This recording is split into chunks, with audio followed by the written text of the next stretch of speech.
239 Rennstarts, 15 Jahre in der Formel 1. Er hat es endlich geschafft. Der Nico Hülkenberg hat heute das erste Mal in seiner Formel 1-Karriere ein Podium in Silverstone geholt und auch für Sauber, wo das letzte Mal 2012 auf dem Podium gestanden ist.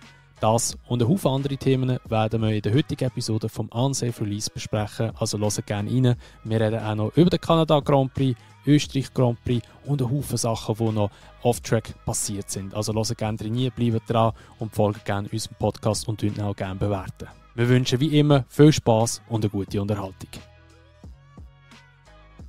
Gut, dann legen wir los mit der heutigen Episode. Und ja, es wird wahrscheinlich ein bisschen eine längere Episode geben, weil wir haben ja einerseits auch schon länger nicht mehr den Podcast aufgenommen und es ist auch viel passiert. Und wir haben jetzt natürlich auch wieder 3 Rennen, die wir besprechen und wir starten wie immer chronologisch beim ersten Rennen und das war Kanada gewesen.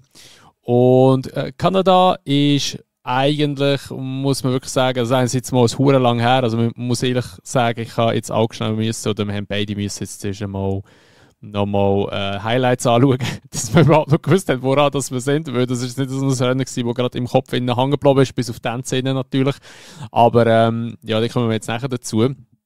Wir starten natürlich, ja, so wie das Rennen auch gestartet hat, nämlich ziemlich flüssig oder hoffentlich flüssig.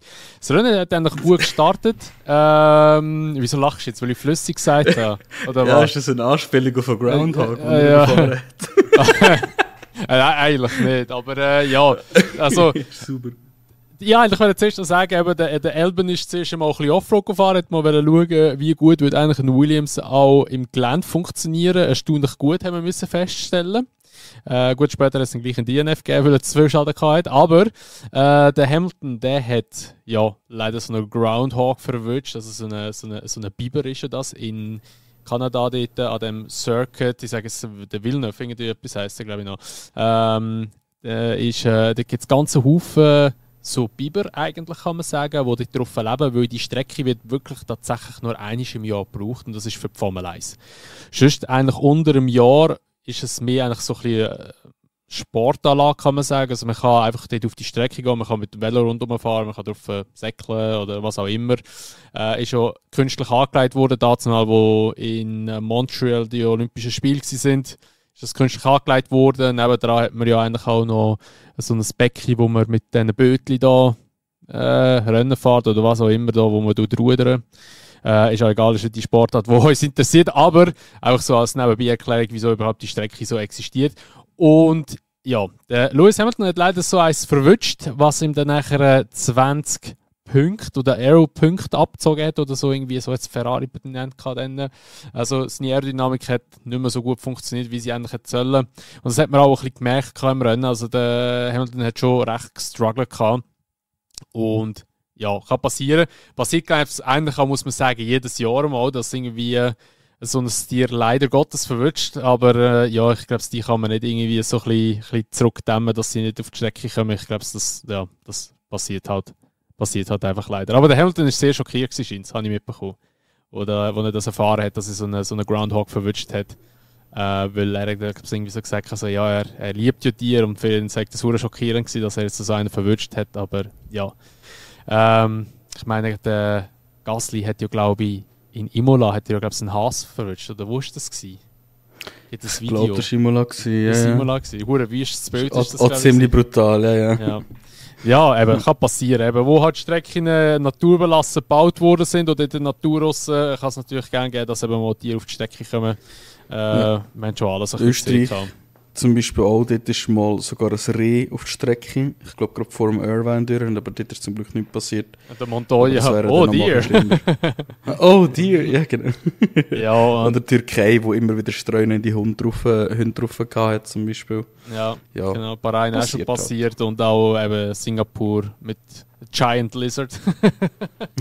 Oh, there's a giant lizard on the track. Face to face with Godzilla there. Genau so war es. Ja, aber natürlich ist auch noch viel anderes passiert in Kanada. Und zwar hat Mercedes erstaunlicherweise ja das Ganze gewonnen. Oder hat es gewonnen, oder? Erzähl's kein Zeichen. Ja, nein, gut, jetzt bin ich gerade voll verschrocken schnell. Ja, nein, sie haben gewonnen, stimmt, ja. Zwar Russell hat P1 geholt und Kimi Antonelli auf Platz 3 gekommen, das erste Podium für ihn und der drittjüngste, der je ein Podium geholt hat. Ich glaube, vor ihm ist ja Max und Vettel, kann das sein? Oder wer ist schon vor ihm? Nein, leider der Stroll. Ja, stimmt. Der ist ja ist das echt Dings gewesen? Aserbaidschan 2017 müssen das gewesen sein. Oder 18. 17 ist das gewesen. Ja. 17, gell. Crazy. Mit diesen 2 Jahren. Crazy.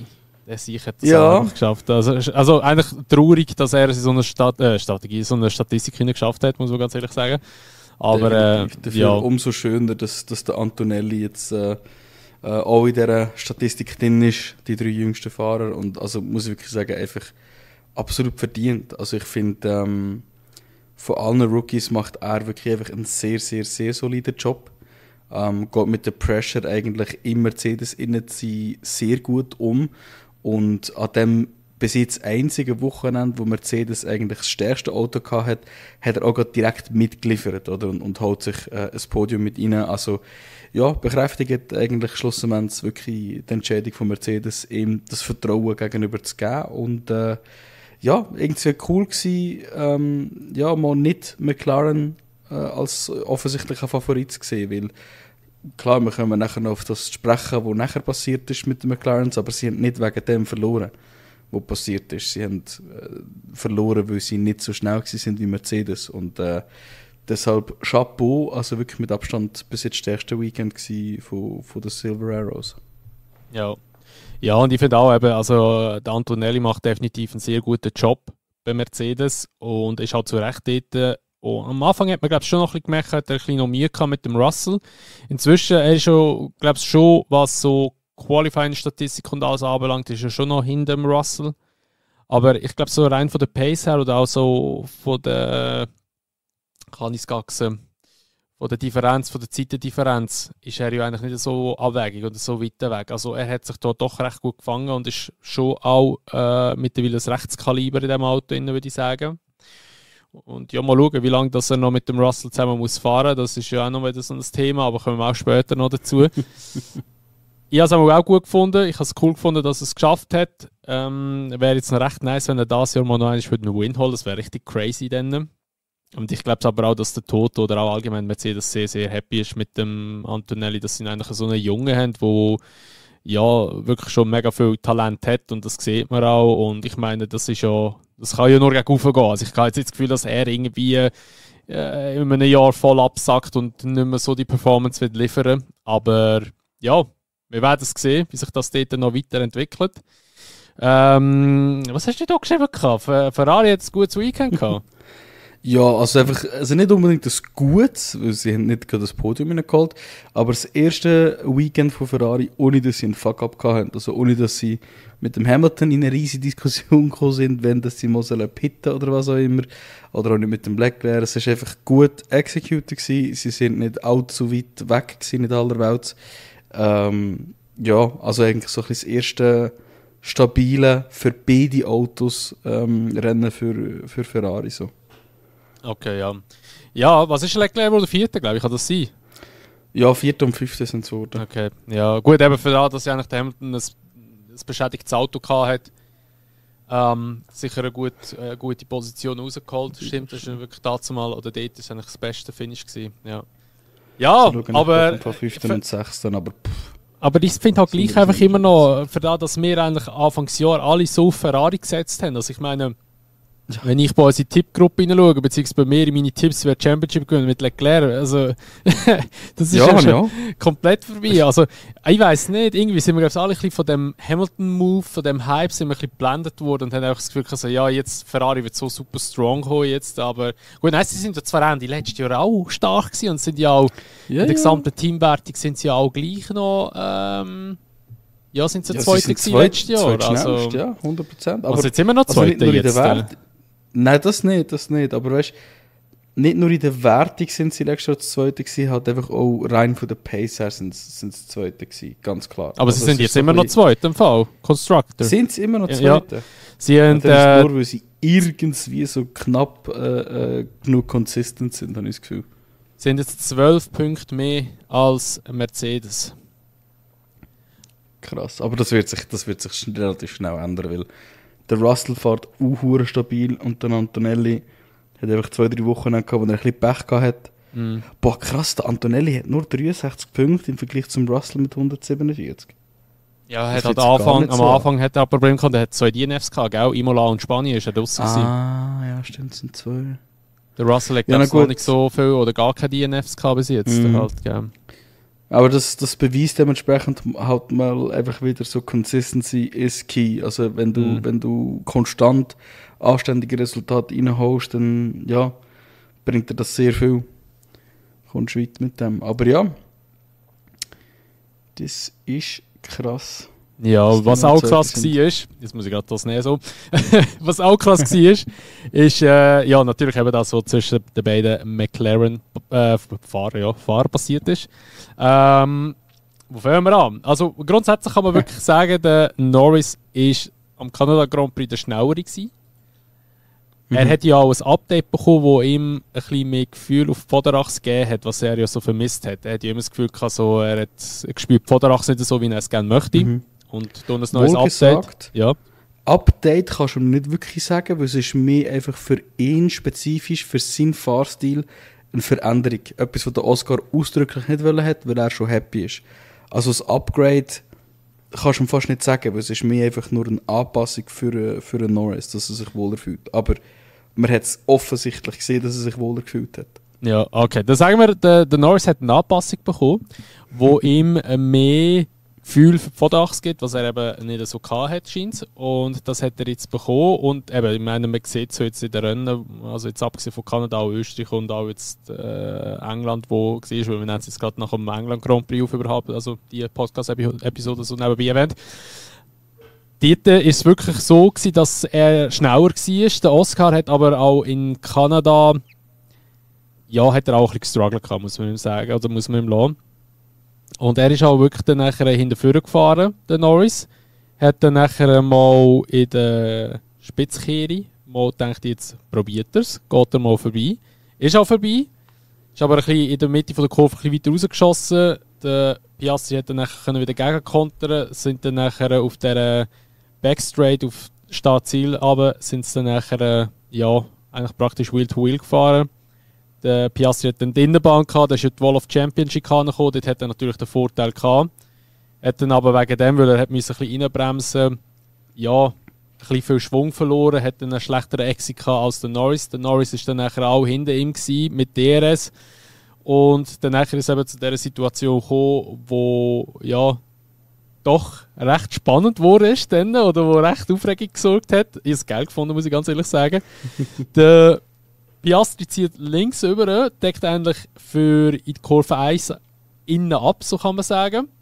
Und also ja, der Norris, keine Ahnung, was er sich dabei überlegt hat, geht auch links, will noch links, weiter links vorbeigehen und links war halt einfach nur noch die Wand gewesen, oder halt eben in dem Fall noch das Hinterrad von Piastri und er fährt hinten drin rein, fährt sich die Frontnase, der Spoiler vorne kaputt und ich glaube, das Rad hat er sich nachher wegen der Bande angefahren und scheidet aus, also richtig dramatisches Ende hat es genommen.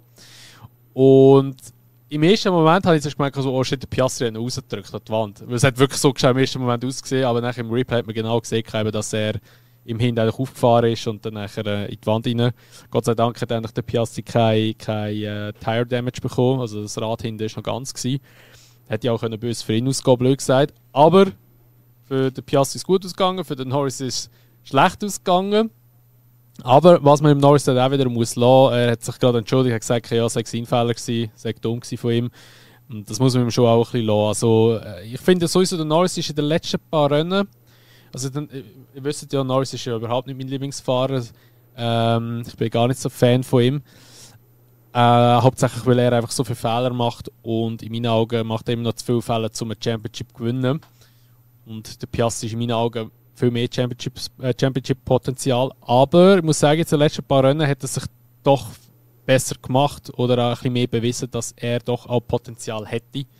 Aber Ja, die Situation war echt crazy gewesen. Und ja, was ist deine Meinung? Also wie hast du das so empfunden oder wahrgenommen? Oder was war dein erster Gedanke gewesen bei dieser Kollision?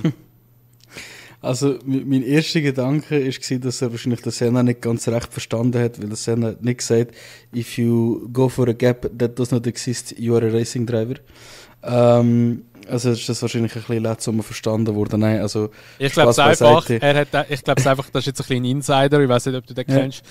Ich glaube es einfach, er hat einfach das gehört, wo der Levin und der Schul miteinander hatten, mit Gap ist Gap. Da gehst du einfach trainieren.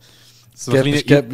So ein bisschen ein Insider aus den F1-Games raus, die wir damals gespielt haben, online. Da hat es so eine Kollision gegeben, weil einfach nachher eine riesige Diskussion im Chat gegeben mit «Ja, hey, Gap ist Gap». Ich glaube, der Norris hat einfach das vor Augen gehabt. Ja, wenn du rein kannst, musst du rein. Nein, also es ist halt einfach... Es ist wirklich ein dummer Move von ihm. Kann man, glaube ich, wirklich einfach nicht anders sagen. Einfach zu viel Vertrauen gehabt. In die Strecke, die nicht rum war. Es hat mich so ein bisschen erinnert an den Daniel Ricciardo im 19. bei Renault. Ist das 19 gewesen? Wo er auf den Rasen raus ist, freiwillig, und dann nachher dort über eine Tulli-Decke ist und sich auch alles unten weggefräst hat. Ja, ich glaube, was mir aber hauptsächlich eigentlich geblieben ist, wie McLaren mit dem umgegangen sind, weil keine Ahnung, von anderen Teams habe ich, also nicht nur bei Kanada, auch bei den kommenden Rennen so ein bisschen niemals erwartet, dass man so damit umgeht, wie es McLaren macht. So generell ist man sich das wie nicht gewohnt, dass man den Fahrer in Schutz nimmt und sagt, schau, es passiert, wir haben gewusst, es wird irgendwann kommen, und wir haben einfach ganz klare Regeln in place, wo es halt einfach heisst, gut, wenn das wieder vorkommt, werden wir anfangen, den, der mehr Punkte präferieren, aber bis dahin müssen wir damit rechnen, dass es halt einfach noch einmal passiert, aber wir lassen sie fahren. Und ich glaube, die ganze Formel 1-Community ist sehr, sehr happy darum, dass das so gemacht wird. Voll, und das offensichtlich, stimmt, ja, wirklich, und das ist wirklich einfach schön, weil so, ich habe das Gefühl, McLaren beweist eben auch, dass es wirklich nicht notwendig ist, Championship vor allem schon hure früh diesen Weg zu manipulieren, weil sonst gibst du nicht beiden Fahrern wirklich eine faire Chance. Und sie haben 2 Nummer 1 Fahrer und sie beweisen, dass es funktioniert mit 2 Nummer 1 Fahrern. Das ist generell etwas, was mich gut stimmt für die nächsten paar Line-Ups, wie sie sonst werden kommen. Ich glaube, das eine oder andere Team wird anhand von dem sich vielleicht auch wieder für das Nummer 1 und Nummer 1 Fahrer-Line-Up entscheiden, wie das jetzt schon Ferrari gemacht hat, wie das Mercedes jetzt gemacht hat, wie das McLaren jetzt gemacht hat, und es funktioniert. Oder? Aber lange Rede, kurzer Sinn, unnötiger hure Crash, aber extrem schön zu sehen, wie sie mit dem Lando umgegangen sind als Team, wie sie ihn nicht so, ja, auf gut Deutsch, sie hätten sogar schwarz angemalt haben und gesagt, hey, du hast jetzt den Fehler gemacht, sondern man hat ihn wirklich einfach machen und man hat in dem Sinne seine Confidence wegen dem auch nicht gerade kaputt gemacht, und das hat er definitiv ins nächste Rennen dann mitgenommen auf Österreich, die Confidence, wo man halt eben nicht gebrochen hat, genau. Ja, das ist so. Also er wirklich so, zum es verdeutscht zu sagen, er hat einfach den Schwung von Kanada mitgenommen auf Österreich. Ja, zwischen Kanada und Österreich haben wir dann relativ coole News noch bekommen. Wir haben ja auch schon hier im Podcast so ein bisschen philosophiert, was im Vettel so seine Zukunft könnte sein. Wir haben beide auch schon gesagt, dass er mit höherer Wahrscheinlichkeit wieder mal zurück zu Red Bull geht. Jetzt hat zwischen Kanada und Österreich der Vettel einen Kurs gemacht. Klar, es ist nur ein 4-tägiger Kurs gewesen, aber der Kurs heisst Business of Entertainment, Media and Sports. Und das geht halt so ein bisschen in die Richtung, wie es halt so ein bisschen könnte hilfreich sein, für den Helmut Marko seinen Job zu übernehmen. Der Helmut Marko ist ja so ein bisschen ein Talent-Scouter für Red Bull. Also das heisst, er geht ein bisschen schauen, wo ist Talent rum, wer wir in Vertrag aufnehmen, wer nicht. Er ist aber auch so ein bisschen ein Media-Spokesperson, also er tut generell ein bisschen definieren, was gesagt wird gegenüber den Medien, was nicht. Nimmt selber kein Blatt vors Maul und ist wirklich so ein integraler Teil eigentlich für Red Bull. Und der Vettel bewegt sich jetzt, hat auch so ein bisschen im Gespräch mit Red Bull und mit dem Marco vielleicht früher oder später seine Stelle zu übernehmen. Wobei der Vettel relativ klar darauf Bezug genommen hat, indem er gesagt hat, der Helmut ist unersetzbar. Du kannst ihn nicht ersetzen und er hofft für das Wohl von Red Bull, dass der Helmut das Ganze noch so lange macht, wie er kann. Und wirklich noch für ein paar Jahre auch macht. Und das kann schon gut sein, aber ich kann mir schon vorstellen, dass wir die nächsten paar Jahre, wahrscheinlich sogar schon ab nächstes Jahr oder vielleicht dieses Jahr, den Vettel wieder mehr in der Red Bull Garage sehen und er so ein bisschen eine Einführung in die Machenschaften vom Helmut wird bekommen. Ich würde es auf jeden Fall sehr, sehr begrüßen, sein Gesicht wieder zurück in der Formel 1 zu sehen. Ja, also ich weiß gar nicht, der Helmut hat noch einen Vertrag bis Ende dieses Jahr oder nächstes Jahr. Ich bin mir nicht ganz sicher. Wahrscheinlich wird es nächstes Jahr sein. Offiziell, ja. Es wäre cool. Also der Vettel wieder zurück in der Formel 1 zu sehen, vielleicht nicht als Fahrer, aber halt eben, dass er sich irgendwie in einem Team engagieren wäre natürlich sehr cool und bei Red Bull sowieso. Ich weiß aber nicht, ob er so die Härte würde haben, wie jetzt eben so ein Helmut. Der Helmut ist natürlich auch wirklich so, wenn du Scheiße fährst, du hockst immer auf dem Schleudersitz drauf. Und ich weiß nicht, ob der Sepp so die Härte würde besitzen. Ich glaube, es würde schon ein bisschen, also jetzt so wie ich ihn wahrnehme, schon ein bisschen ruhiger werden. Aber ja, dann ist natürlich auch ein bisschen die Frage, ist denn noch der Christian Horner dort an der Macht oder ist er dann auch weg? Oder ja, da würden wir dann sehen. Ich würde es sicher auch cool finden. Aber ja, das ist natürlich jetzt eben so etwas gewesen, wo man ein bisschen gehört hat zwischen Kanada und Österreich. Was man auch gehört hat, ist zum Beispiel auch gewesen, dass ja, bei Alpine, das ist eigentlich so immer so ein kleines Team, wo bei uns immer wieder erwähnt wird, wenn irgendetwas mal gewechselt wird. Und ja, dort gibt es auch wieder vielleicht einen Wechsel. Und zwar der Colapinto, der performt ja nicht so, wie es eigentlich erwartet wurde ist oder wie es vor allem auch der Flavio sich gewünscht hat. Und jetzt gibt es so ein bisschen Spekulationen. Das scheint der Valtteri könnte vielleicht noch eine Option sein, dass er vielleicht noch den Colapinto ersetzen und vielleicht auch bis Ende der Saison noch fährt, wer weiß. Die Frage ist halt einfach immer noch, ja, willst du bei Alpine fahren? Das ist so ein bisschen das andere. Oder ich denke einfach, halt, wie jetzt gerade im Fall von Bottas, wenn du dort reinkommst und einfach nicht lieferst, dann ist deine Formel 1-Karriere komplett begraben. Also weißt, ich glaube, da musst du dir schon hure schlau überlegen, ob du wirklich den Move machen willst, zum bei Alpine fahren. Der Bottas hat dann lustigerweise noch auf Instagram ein Video hochgeladen, wo er mit dem Paul Kripke heisst der, glaube ich. Das ist so einer, der immer Filme, Fotos macht und so. Der ist aber Mercedes und eben macht viel mit dem Bottas zusammen. Er war halt unter anderem der Fotograf, der seine Jahrspieler aufgenommen hat für den Kalender. Und er war mit ihm zusammen irgendwo in Amerika, glaube ich, hatte ich gemeint. Ich glaube, es war ja gerade nach Kanada. Mhm. Und dann haben sie ein Video aufgenommen, wo so ein Cadillac SUV dort steht. Und dann ist der Bottas so dort gestanden. Und dann so, oh, that's a nice car.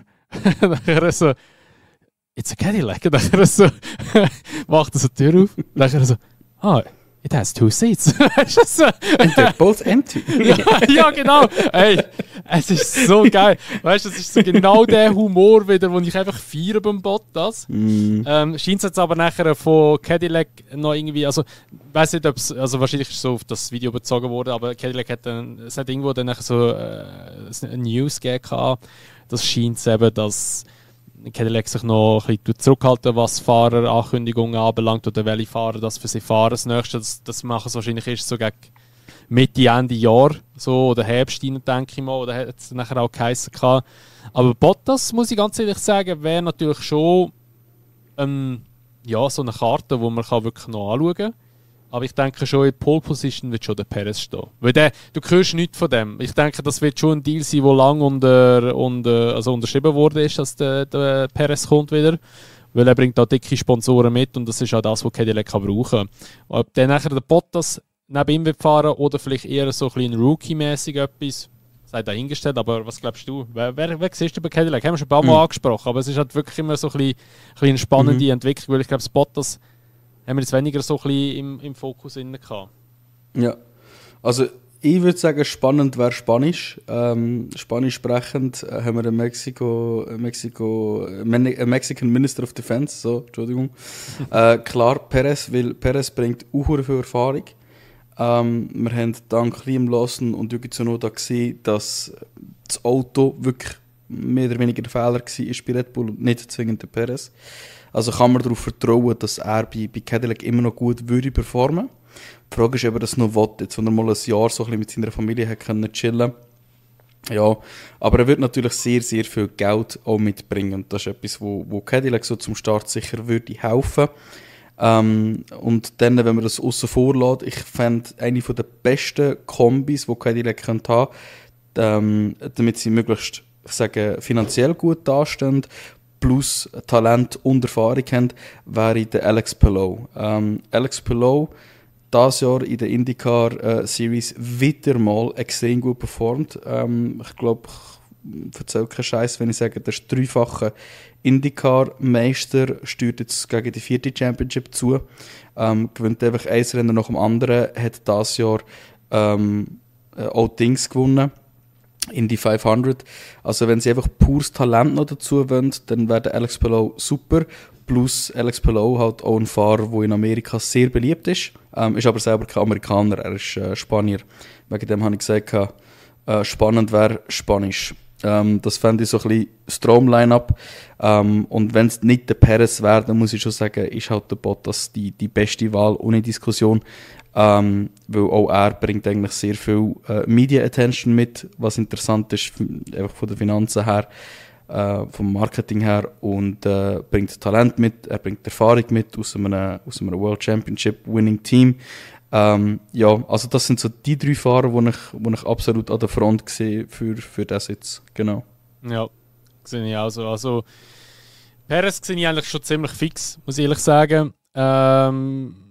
Gut, jetzt eben mit dem, ja, ich weiß nicht, also ich würde jetzt eher so ein bisschen denken, dass Cadillac wahrscheinlich jemand auch nochmal nimmt, der in der Formel 1 gefahren ist, weil sie halt mehr so ein bisschen auf die Erfahrung setzen. Also Bottas wäre plausibel, aber man könnte ja auch immer zum Beispiel, dass der Zhou Guanyu zum Beispiel auch noch gute Karten hätte. Weil sein Manager wird der neue Teamchef sein, stimmt das? Das weiss ich nicht, aber ich weiss einfach nur, dass Zhou Guanyu natürlich auch den chinesischen Markt wieder mitbringt. Und auch die chinesischen Sponsoren, die halt auch viel Geld liegen. Weil man muss halt einfach, glaube ich, auch das ein bisschen anschauen, dass halt Cadillac am Anfang einfach auch Geld braucht, dass sie sich über Wasser halten können. Also die werden jetzt schon nicht kommen, werden keine Rappen mehr übrig haben, wenn sie dort stark gehen. Die werden schon auch ein bisschen auf etwas noch haben. Aber es ist natürlich besser, wenn du Sponsoren hast, die viel Geld liegen. Und ich glaube schon, dass von China her viel Geld könnte kommen. Wenn es jetzt rein nur ums Talent geht, wenn es heisst, ja, sie sollen jemanden nehmen, der ein bisschen Talent hat, dann, sorry, ich muss ihn wieder bringen, Mick. Ich denke, der würde jetzt auch noch drin passen, weil Mick Schumacher ist eben auch noch in Österreich gewesen, im Paddock, und ist auch unter anderem eben bei Alpine gewesen und hat noch Gespräche gehabt mit seinem Manager und so. Da gibt es eben auch ein bisschen so, ja, Rumors eigentlich, dass er eventuell eben vielleicht bei Alpine wieder zurückkommt oder wieder eine Chance bekommt, oder ob er vielleicht dann nachher auch eben vielleicht bei Cadillac noch Möglichkeiten hat zum Mitfahren, wissen wir alles nicht. Aber ich denke eben, Perez ziemlich fix, der Zweitfahrer wird ziemlich offen sein. Also ich kann mir gut vorstellen, dass wahrscheinlich eher so ein bisschen Zhou Guanyu wird wieder zurückkommen, eben rein nur wegen dem Cash, so blöd wie es tut. Aber der Zhou hat ja an und für sich bei Alfa Romeo am Anfang ja auch keinen schlechten Job gemacht. Das Auto ist halt einfach wirklich dann über die Jahre einfach immer schlechter geworden, und dementsprechend ja, ist es natürlich halt ja, ein bisschen blöd gewesen. Aber wir gehen jetzt mal noch weiter. Wir haben nämlich jetzt schon ein paar Mal Österreich angesprochen. Jetzt kommen wir auch auf Österreich. Und wir haben viel lustige Sachen erlebt wieder dort. Sprich, am Anfang hat es schon mal angefangen mit dem Carlos Sainz am Stab, wo das Auto nicht zum Bewegen gebracht hat. Und nachher ist er Formation Lab nachgefahren. Und dann hat er so gesagt, also irgendwie hat das Gefühl, das Auto bremst die ganze Zeit, und dann ist er in die Box hineingefahren, und dann ist er dort beim Pit-Exit anhalten, weil ja, seine anderen Teammates oder seine Mitkonkurrenten sind ja eigentlich schon rumgefahren, dann muss er in die Box hineinfahren, dafür nicht mehr von seinem Stabfeld losfahren. Und dann hat der Karren plötzlich angefangen zu brennen, weil seine Bremsen nämlich die ganze Zeit gebremst haben, oder beziehungsweise ja, einfach auf die Scheibe aufgedrückt haben. Und dann ist das Ganze sehr, sehr heiß geworden. Und geil, wie das in der Telemetrie anscheinend niemand gesehen hat, wo er so Ja, ich glaube, mein Auto bremst die ganze Zeit. So, ja, wir schauen es dann an, wenn du reinfährst. So. Ja, wirklich. Wahrscheinlich gerade noch System am Booten oder so. Weißt, keine Ahnung, aber es war wirklich recht krass gewesen. Also der Karren hat schon hinten gebrannt. Lustigerweise nicht das erste Mal, wo im Sainz Karren gebrannt hat in Österreich. Das letzte Mal war er dort mit dem Ferrari, wo es der Motor explodiert hat. Der hat ganz Bodywork hinten hat ja schnell kurz rausgedrückt. Das war auch eine recht krasse Aufnahme gewesen. Das ist heftig, ja. Aber ja, es war ein sehr, sehr gutes Rennen gewesen, würde ich mal behaupten. Ich grätsche schnell rein zu dieser Sainz-Sache. Ich habe es ehrlich gesagt ein bisschen krass gefunden, dass man nicht so gross darüber geredet hat, aber ich habe so ein bisschen das Gefühl gehabt, dass es relativ sketchy gehandhabt worden ist. Ich habe das riskant gefunden. Du hast die brennenden Bremsen. Wir haben beim Verstappen zum Beispiel schon mal gesehen, was passieren kann, wenn die Bremsen brennen, nämlich die Reifen können relativ schnell mal explodieren. Und die sind dort einfach mit den Fans nebenzu gestanden, direkt neben den Reifen. Und ich habe nur darauf gewartet, dass einer von denen explodiert. Und auch der Sainz, wenn er relativ lang hat müssen im Auto bleiben, obwohl der Rauchführer ins Cockpit kommt. Ich muss sagen, ich habe das so ein bisschen speziell gefunden, wie das gehandhabt worden ist. Und ich habe so sehr, sehr speziell gefunden, wie Williams weder zum Sainz im Out noch, klar, das kommt später, aber ich greife jetzt vor, zum Albon im Out eigentlich grosse Statements rausgehauen haben und gesagt haben, was war. Weil, also ich vermute jetzt einmal, dass beim Albon auch irgendein Problem mit der Bremse wird gewesen sein. Sonst hätten sie dann nicht so abrupt einfach aus dem Rennen rausgenommen. Aber ja, das sind noch meine Side Notes, die ich zu dem Incident habe. Ich habe das ehrlich gesagt nicht so gut gefunden, wie das gehandhabt worden ist. So.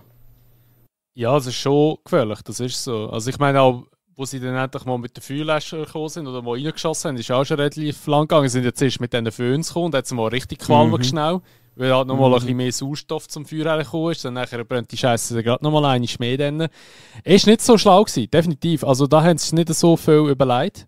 Und ist ja wirklich gefährlich gewesen. Und dann haben sie ihn aber dann auch aus dem Rennen rausgenommen. Und beim Albon, also du hast vorgegriffen, ich greife jetzt auch vor, wegen dem Albon.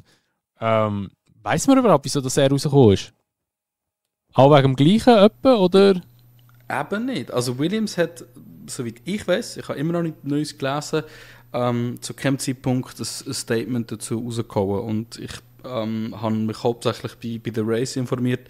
Dort hole ich eigentlich das meiste von meinen Informationen zwischendurch. Und die haben auch nichts gesagt, weder in einem Podcast noch auf ihrem Forum. Also, okay. Ja. Spannend. Gut, also wenn es irgendjemand von euch weiss, schreibt es gerne in die Kommentarfunktion rein beim Podcast, den ihr gerade hört. Oder unseren Podcast gerade hört. Weil, also ich habe es jetzt auch nicht auf dem Schirm, muss ich ganz ehrlich sagen. Aber schreibt es gerne rein, falls ihr es gerade wisst. Weil würde mich noch wundern. Würde mich wirklich noch wundern. Gut, ja, wir kommen noch zum Start. Der Start war natürlich sehr actionreich gewesen, und es hat mal einer daran glauben, der eigentlich selten daran muss glauben, wenn es um Startcrashes geht. Und zwar der Max hat einen Hit bekommen vom Kimi Antonelli und ja, ist natürlich jetzt so, also ich muss sagen, als ich den Unfall gesehen habe, das hat mich ganz klar so an so F1 Online-Lobbys erinnert.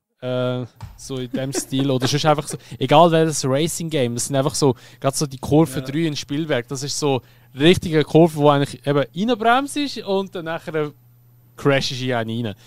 Der Kimi hat einfach vergessen, die Bremsbalance vorzunehmen. Am Anfang ist sie eben ein bisschen hinten, dass du nicht einen Lock-up vorne hast, und er hat sie eben noch hinten gehabt, hat sie vergessen hinten zu stellen. Hat dann nachher noch müssen so rausscheren, weil sonst noch jemand fast reingefahren wäre. Er ist dann voll in die Eisen gegangen, hinten hat es dann nachher blockiert, er hat es vorher blockiert und dann ist er in Verstappen rein. Und ja, na gut, er ist ja auch noch im Hadjar ausgewichen, er hat da so ein bisschen als Ausrede genommen, hat gesagt, ja, ich habe nicht erwartet, dass der Hadjar so früh bremst. Und da haben wir einfach so gedacht, so, Kollege, aber wie du schon vorher angedeutet hast, so Online-Lobbys, wenn du weißt, du startest weit hinten, dann bremst lieber ein bisschen weiter hinten oder weich schon mal ein bisschen vorher raus, oder? Also, finde ich eine schwache Ausrede. Aber nichtsdestotrotz, es ist seine erste Season, es ist ein schwieriger Turn dort oben. Das kann passieren. Ja. Und da hat es eben den Klapp gegeben. Der Max hat natürlich standardmäßig einmal am Funk geflucht gehabt. Hat aber dann wahrscheinlich eben gesehen, ja, dass der der Dings das war, der Antonelli und zum Glück nicht der Russell. Ich glaube, Russell wäre ausgestiegen und hat ihm gerade eins auf die Schnur gehauen. Aber ich glaube, weil er sieht, okay, ist der Antonelli, easy, ist ein Rookie, er war ihm ja auch gar nicht böse gewesen. Also ich glaube, der Antonelli hat sich ja gerade zweimal entschuldigt, er ist ja gerade auf der Strecke hat er sich entschuldigt und dann nachher später ist er nochmal zu der Red Bull Hospitality gegangen, ist sich dort auch nochmal entschuldigt, also von dem her wirklich sehr fair vom Kimi. Und der Max hat ja scheinbar dann nachher das Rennen nicht mehr verfolgt, sondern hat dann nachher 24 Stunden Rennen Nürburgring verfolgt. Hey, der Typ, ey, der ist so einer zu Mann. Einfach so, ja, ich habe das Rennen nicht verfolgt, ich habe 24 Stunden Rennen geschaut. Das zeigt einfach, wie fest er sich noch für die Formel 1 interessiert. Also, scheint wollte ja schon in der Formel 1 bleiben, so wenn wir noch über seine Zukunft gerade reden, aber ja, also das Interesse ist ganz klar auch für andere Rennkategorien und vor allem eben gerade so GT3-Klasse ist er sehr interessiert. Ja, was halt einfach, ich sage jetzt mal, mit der momentanen Lage auch verständlich ist. Also, ich glaube, ich greife doch ein bisschen vor, weil das eigentlich erst nach Österreich ein Thema oder ein grösseres Thema geworden ist, aber man hat während Österreich auch jetzt schon bevor der Crash passiert ist, hat so ein bisschen gemerkt, ey, auch der Max ist nicht mehr ganz so happy, in welche Richtung dass der Red Bull sich entwickelt und ja, hat auch nicht mehr so das Gespür für das Auto, wie es früher war. Und ja, dementsprechend hat es natürlich wieder neue Gerüchte gegeben, aber das ist etwas, was wir nachher dann noch ganz besprechen. Aber ja, ich sage grundsätzlich ist das eine erwachsene Art vom Max, wie man sie eigentlich selten erwartet. Klar, viele sagen, du vor ja, beim Russell wäre er wahrscheinlich komplett ausgerastet. Ja, im ersten Moment wahrscheinlich schon. Aber ich finde eben auch, wie das der Crash passiert ist irgendwo verständlich so. Klar ist es ungeil für den, der es gespinnt hat. Aber was will der Antonelli noch mehr machen? Okay, er hat mit der Bremsbalance das Zeug richtig einstellen und dann wäre das vielleicht nicht passiert. Und er hätte auch ein bisschen besser dürfen oder ein bisschen früher dürfen abbremsen. Aber es ist generell schwierig und du bist einfach so ein bisschen machtlos und irgendjemand verwünscht es halt. Und das hat der Max halt so ein bisschen verstanden. So. Er hat einfach wahrscheinlich auch so ein bisschen selber an sich enttäuscht gesehen, dass er P6 oder so gestartet ist. Er ist relativ in der Mitte hinten, ja. Oder sogar, ja. Und das also, ist halt das, also weiter hinten, weißt du, abgesehen von der Spitze meine ich so, er ist schon weiter hinten gestartet. Genau. Ja, so meine ich. Genau. Also ich glaube schon P6 oder so ist schon richtig gewesen, ja. Genau, es ist immer noch in der Top 8 auf jeden Fall, wo er gestartet ist, aber halt, wenn du nicht mehr zuvorderst fahrst, sondern in der Mitte, dann musst du halt damit rechnen, dass so Sachen passieren. Und ich glaube, das ist auch einer von diesen Gründen, wieso dass er nicht ganz so hässlich war. Wenn er jetzt der Erste gewesen wäre und der Dritte oder Viertplatzierte rundt ihn so ab, dann wäre es wahrscheinlich schon ein bisschen schlimmer gewesen. Aber ja, so ist er halt selber auch ein bisschen mitverantwortlich, weil er halt mit im Getümmel ist. Aber das ist einfach die Realität, wo sich Red Bull momentan befindet. Gell? Also die haben definitiv maximal das viertschnellste Auto und das ist das Resultat davon, das dabei rauskommt. Ja gut, also eben allgemein halt, ich meine, der Max, ich glaube einerseits mal, er ist von seiner Persönlichkeit hat er sich hure verändert. Also gerade in den letzten 2 Jahren würde ich sagen, also vor allem 24 hat es angefangen oder auch Ende 23 schon, er hat sich hure geändert. Also du hast jetzt schon gemerkt inzwischen so, okay, er hat jetzt eigentlich so das ein bisschen erreicht, was er in der Formel 1 wollte erreichen.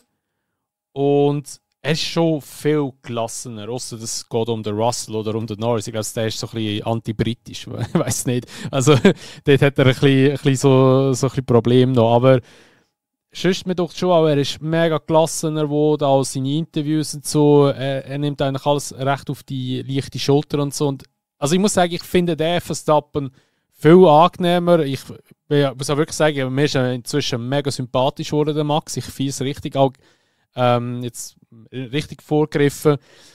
Gestern, als er in England Pole Position geholt hat, ich habe mich richtig gefreut für den Max, weil ich es richtig geil fand, er fährt mit so einer scheiß Badwanne so weit führen. Ja, das ist einfach wirklich, momentan ist er ist immer noch einer der besten Fahrer, ganz klar am Grid. Und für mich ist auch einer inzwischen, der wirklich mega sympathisch geworden ist. Und ja, eben bezüglich dem Auto muss man schon auch ganz klar sagen, die Entwicklung am Auto geht komplett in eine falsche Richtung. Und ich weiss nicht, wie lange halt das einerseits mal der Max noch mitmachen will. Der Yuki, der ist schon weg. Also der wird nächstes Jahr nicht mehr Red Bull Racing fahren. Ich würde extrem staunen, wenn das stand kommen, aber ich gehe nicht davon aus, dass der nächstes Jahr noch dort fährt. Ich kann mir gut vorstellen, dass das nächstes Jahr wahrscheinlich, also wir müssen jetzt so weit vorgreifen. Es gibt ja die Gerüchte, Max könnte zu Mercedes gehen, beziehungsweise der Toto hat immer so ein bisschen die Anspielungen gemacht. Das war schon ein riesen Thema gewesen, einerseits am Österreich Grand Prix und auch jetzt am England Grand Prix. Das war eine riesen Anspielung gewesen, oder beziehungsweise immer so ein Gerücht gewesen, das mega gross wurde. Italienische Medien haben wahrscheinlich schon berichtet, dass da schon ein Deal unterschrieben wurde, sei. Also dass der Max fix ab 2026 bei Mercedes wird fahren. Und ja, weißt du, ich frage mich dann einfach, wenn Red Bull jetzt den Max verliert, wer holen sie? Also klar ist schon, sie werden den Hadjar aufnehmen. Weil ich glaube nicht, dass sie mit dem Liam werden weitermachen bei Red Bull Racing. Ich würde staunen, wenn sie ihn wieder aufnehmen. Der Yuki fliegt, also wird sehr wahrscheinlich, also ausser sie sagen wirklich, aber das wäre ein dummer Move, wir behalten den Yuki, aber der Yuki geht unter dort bei Red Bull, weil das kommt nicht gut für seine Karriere. Das Einzige, was ich mir vorstellen kann, ist schon, dass sie wirklich den Lindblad aufziehen, direkt promoten würden. Eine weitere Karriere zerstören, geil. Ja, aber es ist ja so. Weil der Lindblad tun sie ja richtig pushen. Eben, er hat ja jetzt in England hat er ja jetzt FP1 gemacht. Wo fährt eigentlich der Dings, wo FP1 gefahren ist bei McLaren? Der Dunn, wo fährt der? Bei McLaren ist er dort. Der Dunn. Ja. Der ist.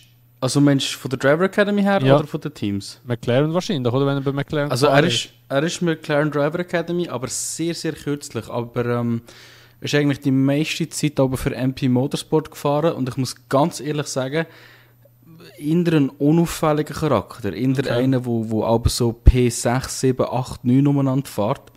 Also es war sehr erstaunlich, was der für eine gute Pace hatte, aber hey, manchmal gibt es halt, dass ein Fahrer erst in einem Formel 1 Auto so richtig aufblüht, gell? Also haben wir beim Colapinto zum Beispiel auch gesehen.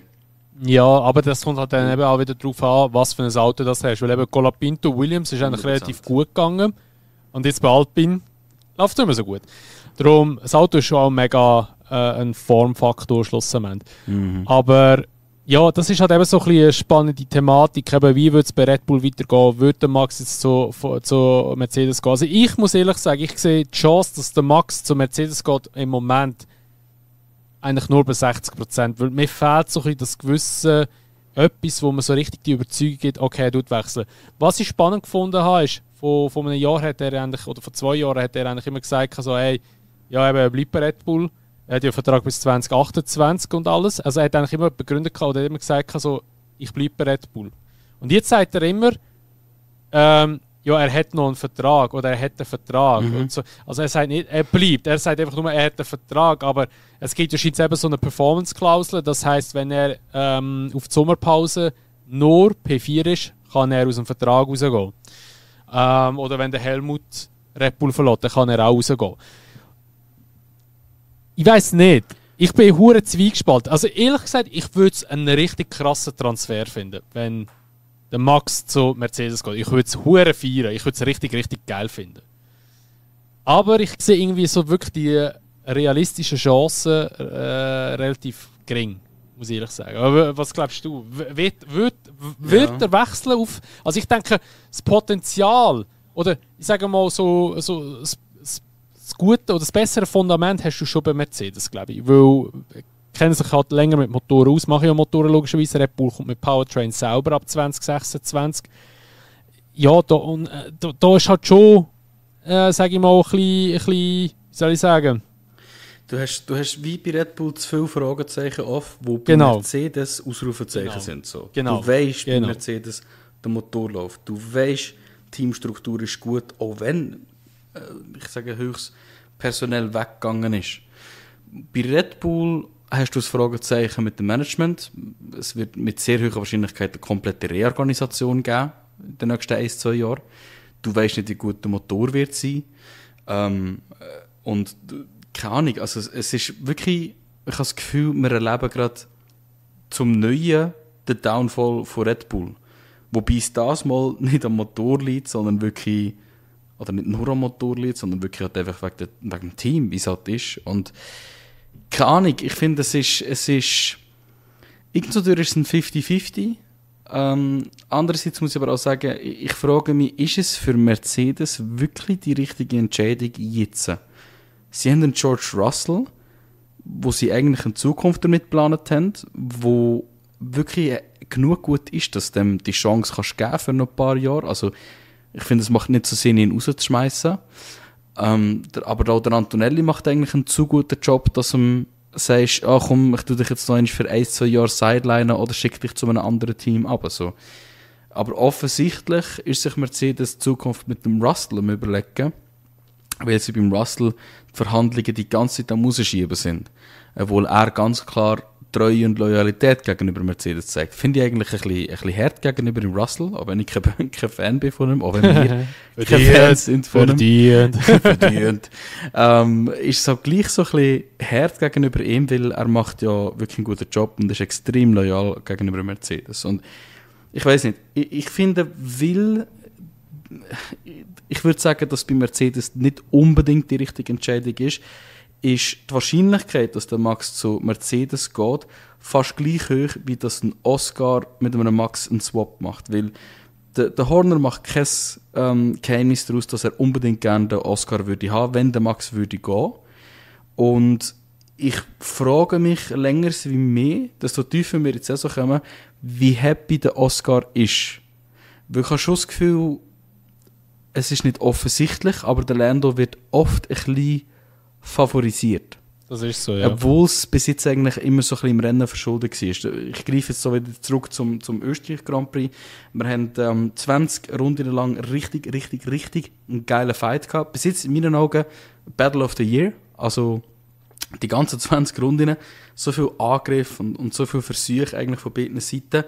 Aber in dem, dass man halt sagt, wir präferieren keinen Fahrer, wir geben beiden die gleiche Chance, längert es, dass ein Oscar halt einmal oversteppt und einen Flatspot hat, wo als Team, wenn du rein nur Teamentscheidung anschaust, eigentlich würde ich sagen, hey, der jetzt den Flatspot hat, sofort rein, dass wir möglichst nicht Zeit verlieren. Das wäre das, was Ferrari zum Beispiel gemacht hat.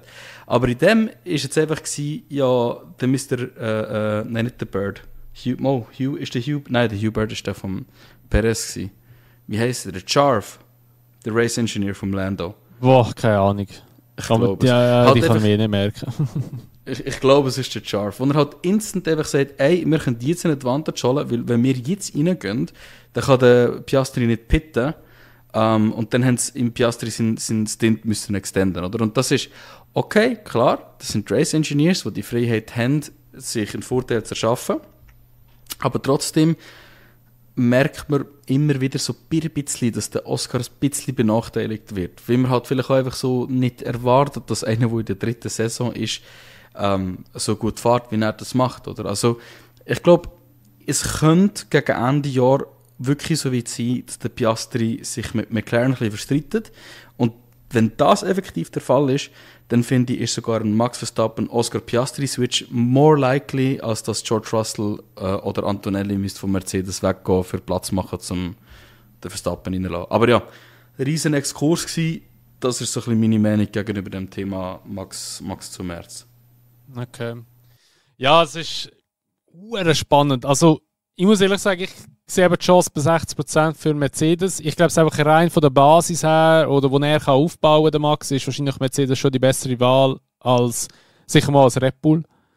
Und eben, der Christian Horner hat gesagt, das kommt mir wirklich, wo du jetzt das erzählt hast, hat er gesagt, eben, ja, wenn der Max würde gehen, was wäre für eine Alternative? Hat er gesagt, kannst du jetzt eben ja den Piastri. Aber ich glaube, der Piastri würde nicht zu Red Bull wechseln. Potenzial ja, hat. also, ich glaube, er hat mehr Potenzial bei McLaren. Plus, du musst immer noch so sehen, der Piastri fährt jetzt seine dritte Formel 1 Season. Zweite? 23, 24, 25, dritte Formel 1 Season. Und er hat ja jetzt eigentlich schon gleich viel oder mehr Wins. Nein, gleich viel hat er jetzt, glaube ich, wie der Lando oder einer weniger, irgendwie so. Und er ist ja wirklich auf Augenhöhe. Und ich glaube, das nächste Jahr, also wenn jetzt dieses Jahr der Piastri es nicht würde schaffen, die Championship gewinnen mit McLaren. Gut, nächstes Jahr sind halt wieder neue Autos alles drum und dran, aber ich denke, der Piastri wird das nächste Jahr stärker sein als der Norris. Weil der hat einfach so viel Talent noch in sich inne, wo er kann frei holen oder abgeben und so viel Leistung. Und ich meine auch, wie er jetzt heute gefahren ist, also ich muss jetzt wieder gerade vorgreifen auf oder nein, kann man auch gerade von Österreich reden. Österreich, dort, wo er den Flatspot geholt hat, wo er so in der Bremse fast im Norris reingefahren ist, das sind so Sachen, wo du halt eben noch merkst, okay, dort ist er halt noch jünger. Dort hat er noch ein bisschen die Erfahrung noch nicht. Statt einfach hinten nachfahren. Ja, der Norris macht ja so dumme Fehler die ganze Zeit. Also. Ja, aber der Norris ist der Norris. Weißt du, da muss man auch wieder so ein bisschen differenzieren, ja, glaube ich. Also, es tut man jetzt erwartet vom Piastri mehr als vom Norris, zu 100%. Meinst du, erwartet man vom Piastri mehr als vom Norris? Ich glaube, es eher eben umgekehrt vom Norris. Also, ich erwarte vom Norris wesentlich mehr, weil er viel mehr Erfahrung hat in der Formel 1 als der Piastri.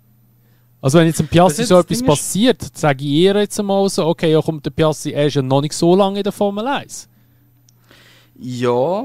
Wenn man die Erfahrung anschaut, ja, erwartet man vom Norris mehr als vom Piastri. Wenn man aber rein Fahrtalent anschaut, finde ich, erwartet man vom Piastri mehr, weil Piastri hat einen unglaublich kranken Aufstieg in die Formel 1, was der Norris nicht hatte. Norris ist nicht schlecht gefahren, aber der hat, glaube ich, eine einzige Junior Championship gewonnen. Während der Piastri er ist auch wegen dem Geld in die Formel 1 gekommen, muss man einfach auch so sagen.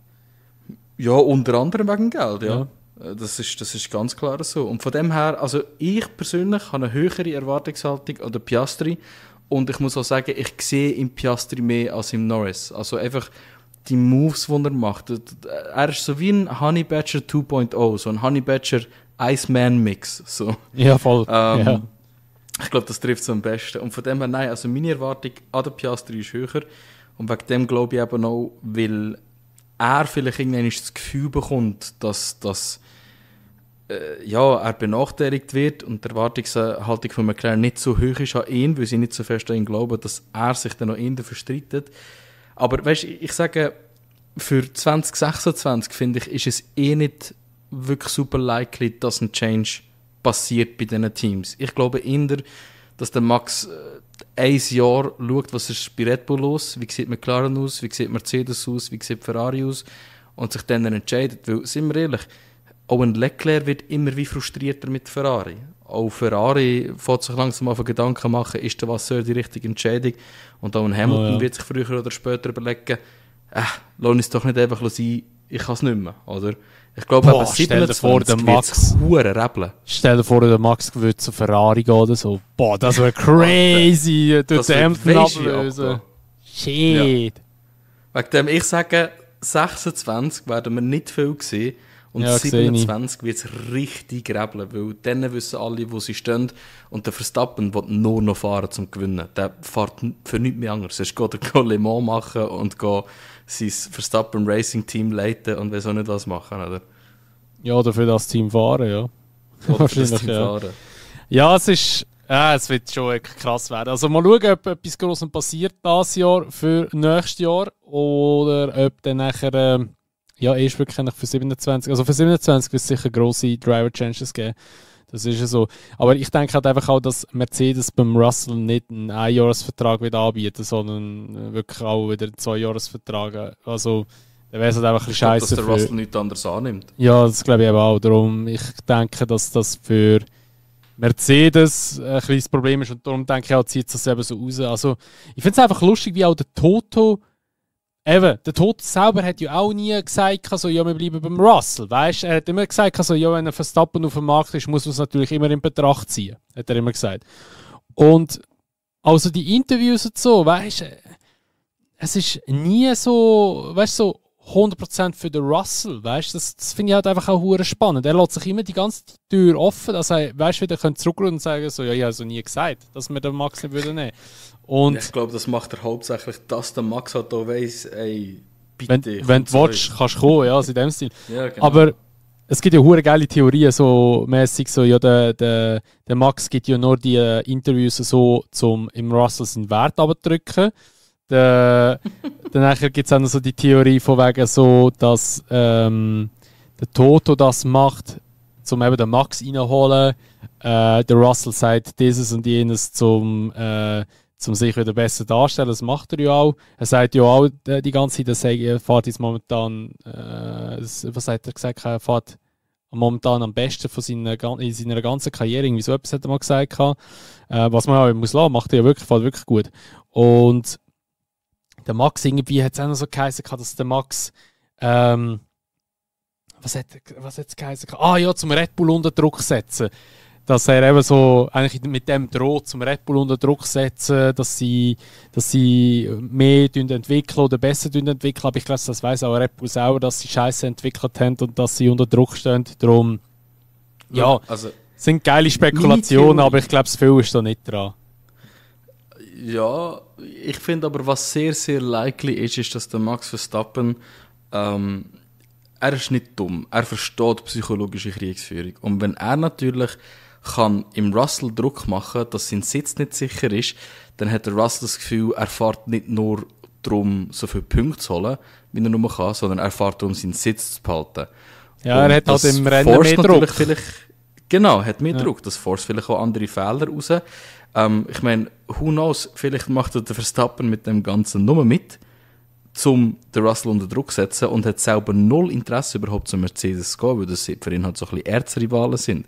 Das wäre eigentlich auch funny, wenn er das nur macht, damit der Russell schlechter performt, aber ja, wer weiß, ist eben vielleicht möglich, vielleicht auch nicht, wer weiß, aber es ist wirklich... Werden wir nie wissen. Nein, werden wir nie wissen, aber es ist wirklich crazy, wie das so im Moment zu und her geht und es wäre richtig krasse News, wenn der Max wechseln. Ich würde es irgendwie fühlen, mal schauen, wie sich das dort noch entwickelt. Aber wir kommen nochmal zurück zum Österreich Grand Prix, also zum Rennen in der Steiermark. Und zwar, es gibt noch einen Punkt, den wir ansprechen, oder 2 Punkte besser gesagt. Und zwar, der Liam hat mal P6 geholt, ist ja sein bestes Karriereergebnis in der Formel 1 bis jetzt gewesen, glaube ich. Meint ich? Ja. Sind wir sicher sogar. Und hat sich mit dem vorher zu Noda katapultiert, mit 12 Punkten. Genau. Und der Alonso ist P7 geworden, weil beide mit einer One-Stop-Strategie gefahren sind. Also sind noch eine Box Reifen gewechselt und sind dann durchgefahren. Und Sauber hat noch Double Points geholt, die sind 8. und 9. geworden, meinte ich. Da muss man aber sagen, dass eigentlich bei Sauber noch mehr drinnen gelegen wäre, wenn sie auf einen One-Stopper gegangen wäre. Und der Bortoleto hat ja am Schluss noch mega gefightet mit dem Alonso. Aber ja, dort hast du halt wirklich gesehen, dass Alonso, wenn er will und wenn er kann, dann kann er fahren. Und da siehst du halt auch, wie viel Erfahrung der Typ hat eigentlich. Also der hat wirklich sehr gut gegen den Bortoleto gefahren. Aber trotzdem schön, dass der Bortoleto seine ersten Punkte geholt hat und Hülkenberg hat ja auch gute Punkte wieder geholt. Man muss allgemein sagen, seit Spanien ist ja Sauber wirklich sehr, sehr strong unterwegs, was uns natürlich als Schweizer sehr, sehr freut, wenn da natürlich unser Team aus Hinwil da so gut performt im Moment und ja, kann man fast schon sagen, regelmäßige Punkte reinfährt, das freut uns natürlich sehr. Und ja, es muss jetzt einfach bei den Qualifying so ein bisschen besser werden, dass sie halt ja, schon mal ein bisschen besser in der Startaufstellung stehen und ich meine Racing Pace oder Race Pace oder Racecraft haben sie ja in dem Sinn, dass das halt wirklich ein bisschen vorgeht dort dann. Ne? Ja, aber ich glaube, schlussendlich ist das etwas, was wir beide, oder ich sage viele andere, halt auch nicht erwartet haben, auch, dass Sauber wieder so weit vorne hat mitfährt, wie sie jetzt fahren. Ich glaube, die meisten haben damit gerechnet, dass sie diese Saison einfach ein bisschen, ja, raus. Wobei man halt schon auch muss sagen, jetzt noch ein Jahr schlecht performen, würde vielleicht bei Audi dann wirklich ein paar Fragezeichen aufwerfen, sodass man vielleicht dann nachher nur noch für Sponsoring geht, wobei es jetzt eigentlich auch schon zu vorgeschritten wäre, um das noch abbrechen. Aber gleich, schön, dass sie sich zusammenreissen und man sieht halt in meinen Augen auch, dass die Teamkombination, ja, kann man sagen, eine der besten ist. Das klingt jetzt ein bisschen komisch, weil die fahren ja so weit hinten, aber der Hulk hat extrem viel Erfahrung und der Gabriel hat einfach extrem viel Speed. Und das merkt man einfach. Und die Erfahrung, die er im Bortoleto in dem Sinne mitgeben kann, macht der Bortoleto zu einem unglaublich starken Fahrer. Und es passieren halt einfach nur noch hier und da mal ein bisschen Fehler. Aber wenn die nicht passieren, ja, fährt er halt wirklich vorne mit. Oder immer so weit vorne, wie er kann. Und ja, ich glaube, dass das Spanien-Upgrade, das sie gemacht haben, ja, ermöglicht das dementsprechend auch. Und die Resultate sind ersichtlich nicht nur in Kanada, wo sie Punkte geholt haben, nicht nur in Österreich, wo sie Punkte geholt haben, sondern vor allem auch im nächsten Grand Prix, wo wir dann werden besprechen, aber da kommen wir später dazu. Also ja, schlussendlich einfach extrem schön. Ich bin extrem stolz auf unsere Boys, kann man eigentlich so sagen. Und ich bin es richtig am Genießen, das letzte Jahr, wo sie noch ein Schweizer Team sind, wo sie noch sauber heissen, dass sie jetzt doch wieder ein bisschen performen. Aber ja, ich glaube, das ist ein guter Punkt, zum Österreich in dem Sinn abhocken. Ja, also soweit haben wir eigentlich, denke ich, alles besprochen in Österreich oder von Österreich. Und dann kommen wir jetzt geschaut so der Woche zwischen Österreich und England, weil da sind natürlich auch wieder ein bisschen Sachen, oder sind wieder ein bisschen Sachen passiert. Wir haben es jetzt gerade vorher schon angesprochen, Max, mit Mercedes, da müssen wir nicht mehr drauf weiter eingehen. Aber, wie heisst der? Steve Nielsen, hä? Ist jetzt neu bei Alpine Managing Director. Als Managing Director, okay. yes. Da musst du aber kurz erklären, was der jetzt seine Aufgabe hat. Weil ich muss ganz ehrlich sagen, ich habe das gar nicht mitbekommen. Okay, also als Managing Director, das Ding ist, Alpine hat so eine kleine Struktur, wo sie fast immer schon einen Managing Director hatten. Und zwar war das zum Beispiel mal der Marcin gewesen. Und dann haben sie immer noch unterhalb einen Team Principal und dann haben sie noch ihre Technical Directors, die alle so ein bisschen gleichgestellt sind, wie der Team Principal auch. Ähnlich hat das McLaren zum Beispiel auch mit dem Zach Brown. Der nennt sich aber CEO und nicht Managing Director, obwohl er eigentlich sehr viel operationelle Einfluss hat, wobei er sich wie auf einen anderen Geschäftsbereich fokussiert. Oder? Aber der Nielsen ist als Managing Director eigentlich sehr stark für das Operationelle, wie Alpine wird funktionieren, zuständig.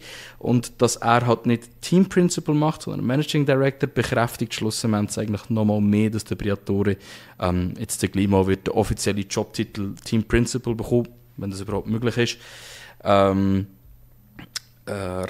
legal gesehen, aber es sollte eigentlich gehen, weil er schon befreit wurde von dem Crashgate-Zeugs. Ja, aber lange Rede, kurzer Sinn. Der Nielsen wird einen Schritt höher sein als der Teamchef, aber immer noch eins unter CEO von Alpine. Für die ihn nicht kennen, er war zuerst auch in der Formel 1 bei diversen Teams, ich weiß nicht mehr genau welche, hat aber nachher in den letzten paar Jahren Fuß gefasst bei der FIA, bei den Race Directors ist er auch gewesen. Also er hat relativ viel jetzt eigentlich für FIA und für F1 gearbeitet und freue sich jetzt wieder zurück an die Front zu gehen. Nicht unbedingt jemand, wo man sehr viel darüber hört. Auch jemand, wo man nicht sehr viel darüber hört, aber jetzt zurück in den Medien ist, Tim Meyer. Ich greife jetzt wieder ein bisschen vor, aber ich glaube nicht, dass du gross etwas hast zum Dings, oder? Nein, ist gut. Zum Nielsen. Easy. Tim Meyer wird als President für FIA runnen. Finde ich ein bisschen lustig, wenn man so viel halt Gerüchte hatte, wer vielleicht auch noch im Gespräch ist. Wir haben Madame Wolf gehabt, Susi Wolf anscheinend. Dann hat man von Sebastian Vettel geredet. Dann hat man von Carlos Sainz Senior geredet. Und das sind ja auch alles Leute, die sich überlegt haben, den Schritt zu machen, wo man darüber geredet hat. Ich glaube aber, bei all denen ist es so ein bisschen offensichtlich, wieso dass man nicht weiter darüber geredet hat. Weil alle haben irgendwo so ein bisschen Ties. Oder der Red Bull Tie mit dem Vettel. Oder einfach generell, der Vettel ist zu wenig lang aus der Formel 1 fort, dass er nicht Leute haben, die er bevorzugen will.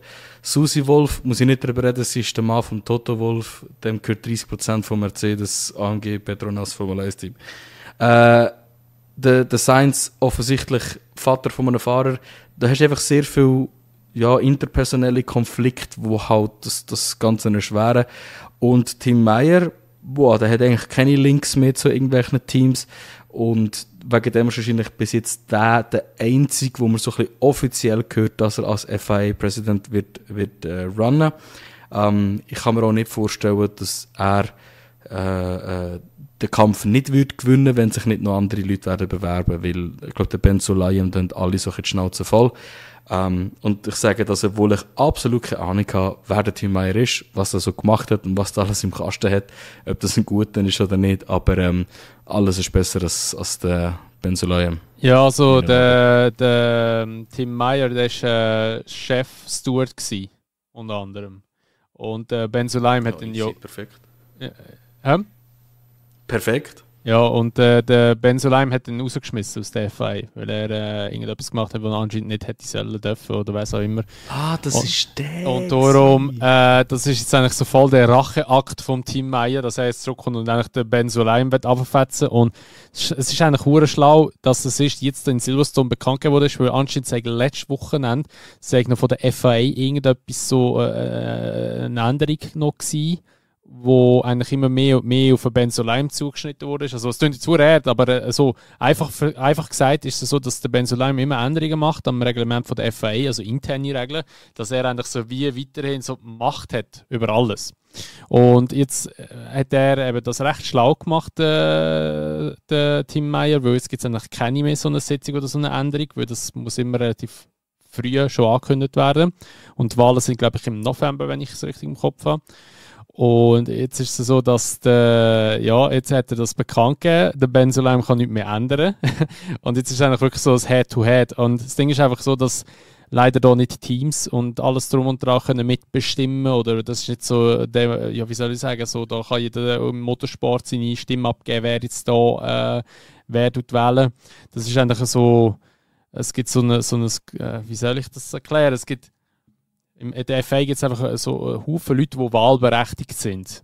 Und die dann nachher entscheiden, wer kommt. Das Problem ist halt einfach, je nachdem, also ich hoffe es jetzt nicht, aber es kann natürlich auch möglich sein, dass die dann irgendwie geschmiert werden, dass sie für den Ben Sulayem stimmen, weil genau, Kohle hat ja sicher auch. Hoffen wir es nicht, weil ich denke, Tim Meyer wäre schon eine bessere Option als der Ben Sulayem. Aber da können wir jetzt natürlich nur spekulieren, oder da werden wir in den nächsten paar Monaten ein bisschen erfahren, wie das so ein bisschen wird weitergehen. Aber das ist ein bisschen so erklärt noch ein bisschen, was er gemacht hat. Was er alles genau gemacht hat in der Formel 1 oder allgemein bei der FIA, weiss ich nicht. Oder nicht viel, weil er ist auch schon viel länger dabei. Ja, genau. Ich habe zum Fall gerade ganz kurz darüber geschaut, dass er zum Beispiel auch irgendwie Chef war von Champ Car. Champ Car ist so die Series 1 direkt unter IndyCar, also wie Formel 2 von Amerika. Sieht halt für mich einfach aus wie ein typischer Businessman. Ich weiss jetzt nicht. Ja, aber ist immer noch besser als aber immer noch besser als der Ben Sulayem, sind wir ehrlich. Ja, weil ich meine, er kommt wenigstens so ein bisschen von einem Luxury und sportlichen Hintergrund, nicht so wie der Sulayem, der einfach nur von einem Geldhintergrund kommt und selber mal versucht hat, Rallye fahren, was richtig schlecht gelaufen ist. Also der Formel 1-Wagen nach 10 Metern in die Wand reingesetzt hat und noch gefahren ja, ist. Der Renault. Das ist so peinlich, Alter. Ja. Wenn ihr es nicht könnt, könnt das bitte googeln, Alter. Es gibt ein Video von Mohammed Ben Sulayem, wo er übertreibt, zuerst aufs Gas drückt mit dem Formel 1 Auto, mit Renault eben, hat er mal testen und sofort in die Wand setzt nach irgendwie, also ich glaube, das ist nicht einmal eine Runde gefahren oder so. Nein, der ist losgefahren und gerade in die Wand rein. Genau, direkt. Also es ist wirklich verdammt peinlich. Ja. Aber mal schauen, was wird. Ich hoffe einfach, dass wir sich nicht bestechen lassen. Und sonst, frage ich mich einfach generell schon länger, wie das mit der FIA soll weitergehen, ob sich FIA wirklich noch länger mit der FIA identifizieren oder ob sie sich nicht selber auf etwas aufbauen. Wobei das halt auch schwierig ist. Du brauchst in meinen Augen schon 2 Körper in dem Sinn. Du kannst nicht alles über einen laufen, weil dann hast du auch wieder viel zu Plattform für Korruption irgendwo durch. Ja gut, aber sie müssen Sie müssen ja auch, weil die FIA, also weißt, Formel 1 gehört ja eigentlich der FIA.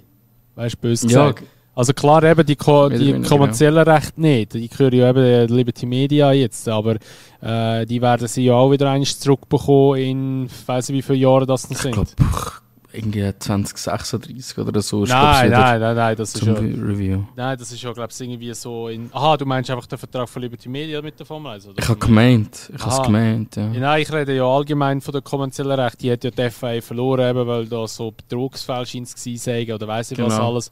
Und danach haben sie müssen das, ist ja dann das Gericht 100 Jahre, haben sie müssen jetzt die kommerziellen Rechte abgeben. Und das Video ist aber irgendwie so 2090 oder irgendwie so sein, glaube ich, wo sie dann die Rechte wieder zurückbekommen. Das wird noch recht lang gehen. Ja, das auf jeden Fall. Aber wenn wir schon bei der FIA sind, noch gerade kurz, der FIA hat eben noch bekannt gegeben, wenn für die Saison 2026 Testfahrten sind. Also der Formel 1-Kalender ist ja schon länger bekannt. Dort hat es aber noch eine kleine Änderung jetzt gegeben, dass Aserbaidschan scheint das Rennen auch schon am Samstag hat. am 26. September und nicht am Sonntag. Wieso auch immer, wüsste es im Fall nicht gerade auswendig. Jedenfalls ist das spannend. Es gibt 3 Testtage, oder beziehungsweise es gibt 3 Trainingstage. Also, oder wie soll ich das sagen? Also, der Wochen ist falsch ein Wort, aber es gibt ein Trainingsweek 1, 2 und 3. 1 ist in Spanien, in Barcelona und dann 2 Mal noch in Bahrain. Und ich habe noch gedacht, so, ach geil, Spanien ist wieder mal, Barcelona, willst du ja eine gute Strecke zum Testen, weil dort ist alles drin, schnelle Kurven, langsame Kurven, gerade, rauf, runter, ist ein bisschen alles dabei. Und da habe ich mich hineingelesen. Und da habe ich gelesen, dass das unter Ausschluss der Öffentlichkeit stattfindet. Also nicht einmal die Medien dürfen dort sein. Das sind alle Tests oder nur der in Barcelona? Nur der voraussichtlich in Barcelona. Also der startet, der ist am 26. Januar bis am 30. Januar. Also es wird wahrscheinlich Schnee haben dort. Und ich habe das echt krass gefunden, weil das hat es mir nochmal noch einmal mehr wieder bestätigt, dass die FIA oder die Formel 1 weiss, fuck, wir haben einen Scheiß gebaut mit den neuen Fahrzeuggenerationen. Weil es gibt ja schon länger die Spekulationen, oder was heißt Spekulationen? Es sind keine Spekulationen, es gibt ja schon lange die Stimmen, oder man weiss ja, die nächstjährige Fahrzeuggeneration wird eine absolute Katastrophe. Die Formel 1 wird die nächsten paar Jahre eine Katastrophe werden, was motortechnisch anbelangt und chassistechnisch anbelangt. Oder beziehungsweise hauptsächlich motortechnisch. Weil die Motoren sind ja grob, also es ist ein bisschen genauer gesagt, es ist schon noch ein bisschen mehr Verbrennungsmotor, aber einfach gesagt, es ist 50-50. Also 50% Verbrennungsmotor und 50% Elektromotor. Aber dass du beim Verbrennungsmotor, glaube ich, es muss schon 100% E-Fuel sein. Ja, das ist schon. Okay, das kommt noch dazu. Ja, aber das Problem ist ja eben das, die Autos haben die kombinierte Leistung von etwa roundabout so 950 PS, knapp 1000 PS, irgendwie so dort rum, halt, so wie jetzt eigentlich auch. Aber du wirst das auf der gesamten Rennstrecke, also wenn du eine Runde fährst, zum Beispiel im Qualifying, wirst du nur 20 Sekunden können abprüfen. Auf der ganzen Strecke. Also das heisst, du musst das immer einteilen, wenn du das abprüfen. Und darum ist ja dann das aktive DRS gekommen, also das ja eigentlich oder nein, das, wie sagen wir das? Also Active Aero. Ja, also genau, es ist Active nicht Aero. Nur das DRS, genau. Sondern halt auch Frontflügel und all das Geschmäus, wo sich dann wird können bewegen. Genau, und der Stroll hat sich jetzt eben auf der Silverstone, oder beziehungsweise auf der British GP, hat er sich da ein bisschen geäussert und hat auch nochmal gesagt, es sei eine Katastrophe jetzt, also da wo kommt, wo er im Simulator gefahren sei eine Katastrophe. Und Verstappen hat sich erst einmal ein bisschen geäussert und es haben sich schon ein paar schon auf das geäussert. Aber das Problem ist halt eben, das ist ein bisschen Politik, weil du kannst ja nicht, wenn du jetzt bei Mercedes fährst oder sonst irgendwie für ein Team fährst, wo Motor oder sonst was du der stellen, kannst du ja nicht sagen, so, ja, die nächste Generation wird eine Katastrophe werden. Und das Stroll hat es aber gleich gemacht. Und da muss ich ihm schon sagen, so, ja, hast doch mal etwas Gutes gemacht, Stroll. Aber es ist so schlimm, eben, dass du einerseits mal die ganze Leistung, Gesamtleistung nur 20 Sekunden pro Runde kannst abrufen. Also glaubt mir, dass das nächste Formel 1 oder allgemein 27, 28, das wird eine Katastrophe werden. Darum steht immer noch im Raum, dass ab 2028 eventuell eben wieder V10-Motoren in der Retour kommen, die dann halt einfach wieder mehr Leistung können liefern oder halt einfach auch günstiger sind zum Herstellen. Weil scheint hat es eben geheißen, dass die neuen Motoren viel günstiger sollen werden. Werden es aber anscheinend auch wieder nicht. Also das gesamte Auto wird auch immer noch sauteuer werden. Und dass das ganze Projekt mit neue Teams reinholen, also hätte schon funktioniert, aber dass es gleich ein bisschen ein Schuss hinten raus geworden ist. Das Ganze. Und dass jetzt eben in Barcelona die ersten Testtage unter Ausschluss von der Öffentlichkeit stattfinden, zeigt es halt einfach noch einmal mehr, dass sie halt wirklich nicht wetten, dass dass man irgendwie frühzeitig sieht, so, oh Scheiße, das Zeug geht ja gar nicht. Also klar, man muss sagen, die nächsten Testtage, also die ersten Bahrain-Testtage sind dann am 11. bis 13. Februar, also eigentlich 2 Wochen später. Und dann nachher eine Woche darauf ist dann auch der 3. Testtag, dann, also vom 18. bis zum 20. Februar. Also es ist natürlich klar, dass in dieser Zeit nicht irgendetwas gross an den Motoren geändert werden kann. Aber ich glaube es halt einfach, dass der erste Testtag in Spanien so ein bisschen darüber entscheiden, ob wir ab 2028 schon V8 oder V10-Motoren werden wieder bekommen. Oder ob es sonst irgendwie eine grosse Änderung wird geben, weil, eben, wie gesagt, das, was kommt, wird eine Katastrophe werden. Ja, ist ehrlich gesagt schon das länger ein bisschen etwas, was ich mich ein bisschen damit wie soll ich sagen, nicht auseinandersetzen, sondern nicht abgefunden, sondern so ein bisschen darüber aufregen. So. Also, ich habe schon lange eigentlich kein Vertrauen in die neuen Upgrades oder in die neuen Regulations. Ich bin sowieso nicht so ein Fan, in welche Richtung dass es sich generell entwickelt. Aber ja, das macht einem halt gerade noch mal ein bisschen mehr Angst, wie du schon sagst. Oder es ist, weißt, ich meine, früher war es nicht unüblich gewesen, dass die Tests nicht live ausgestrahlt werden. Aber nachdem wir es jetzt nach so vielen Jahren immer wieder ausgestrahlt haben, wieso eine von diesen Sessions nicht zeigen? Weil man Angst hat, dass zu viel falsch läuft. Ja, aber es geht ja nicht einmal um das. Nicht einmal Medien dürfen dort sein, also nicht einmal Printmedien dürfen dort sein. Genau. Es darf niemand dort sein. Normalerweise... Also wir werden, wenn es ganz, ganz gut kommt, werden wir vielleicht der ein oder andere Reddit-Post von einem Fan, der irgendwie innerhalb von einer Woche wieder wird gelöscht werden. Ja, das ist das Einzige. Ja, also wenn irgendwie einer über den Haken reinkumpelt und dann nachher... Aber du musst dir so vorstellen, du fährst dorthin, wenn du den Pass nicht hast von einem Teammember, dann kriegst du wieder rum, dann darfst du nicht aufs Areal. So ist das dann. Und ich meine, früher war es ja schon so gewesen, dass du eigentlich keine Live-Übertragung hast von den Testtags, sondern ist von der Grand Prix selber. Aber dann hast du immerhin so Printmedien dort gehabt, oder sonst irgendwelche Medien, die einfach geschrieben haben. Du hast halt wie Ferrari selber getestet und hast selber Media mitgenommen, so zum Beispiel.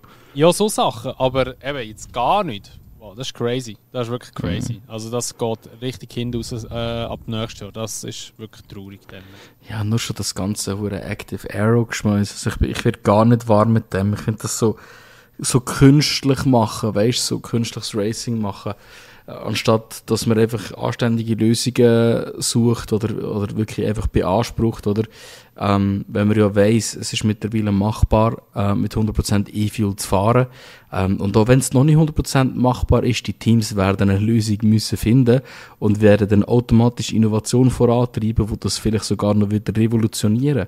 Ich meine, fucking Carbon-Chassis haben wir von dort. Wir haben, generell aktive Suspension haben wir durch Innovation bekommen. So viele Sachen haben wir durch Innovation von der Formel 1 und ja, wir könnten das halt so ein bisschen vorantreiben mit dem Ganzen. Aber ich glaube, da haben wir schon viel darüber geredet.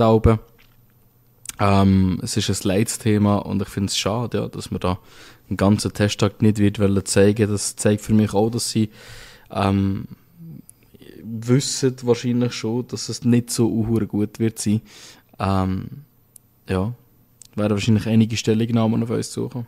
Ja, also ich bin echt gespannt und ich bin auch gespannt, was die Fahrer sagen und wie sich das ganze Formel 1 Business dann wird entwickeln, weil Formel 1, also klar, sie sind schon immer noch von einem Hype oben, aber ich glaube, das nächste Jahr, ich denke, da kann man sich darauf einstellen, dass der Hype schon wieder recht zurückgeht, weil die Ideen, die der FIA hat, ich denke nicht, dass das Racing verbessert, eben im Gegenteil, es wird schlechter. Ich verstehe es einfach nicht, klar, man will immer weiterentwickeln, neue Sachen ausprobieren und.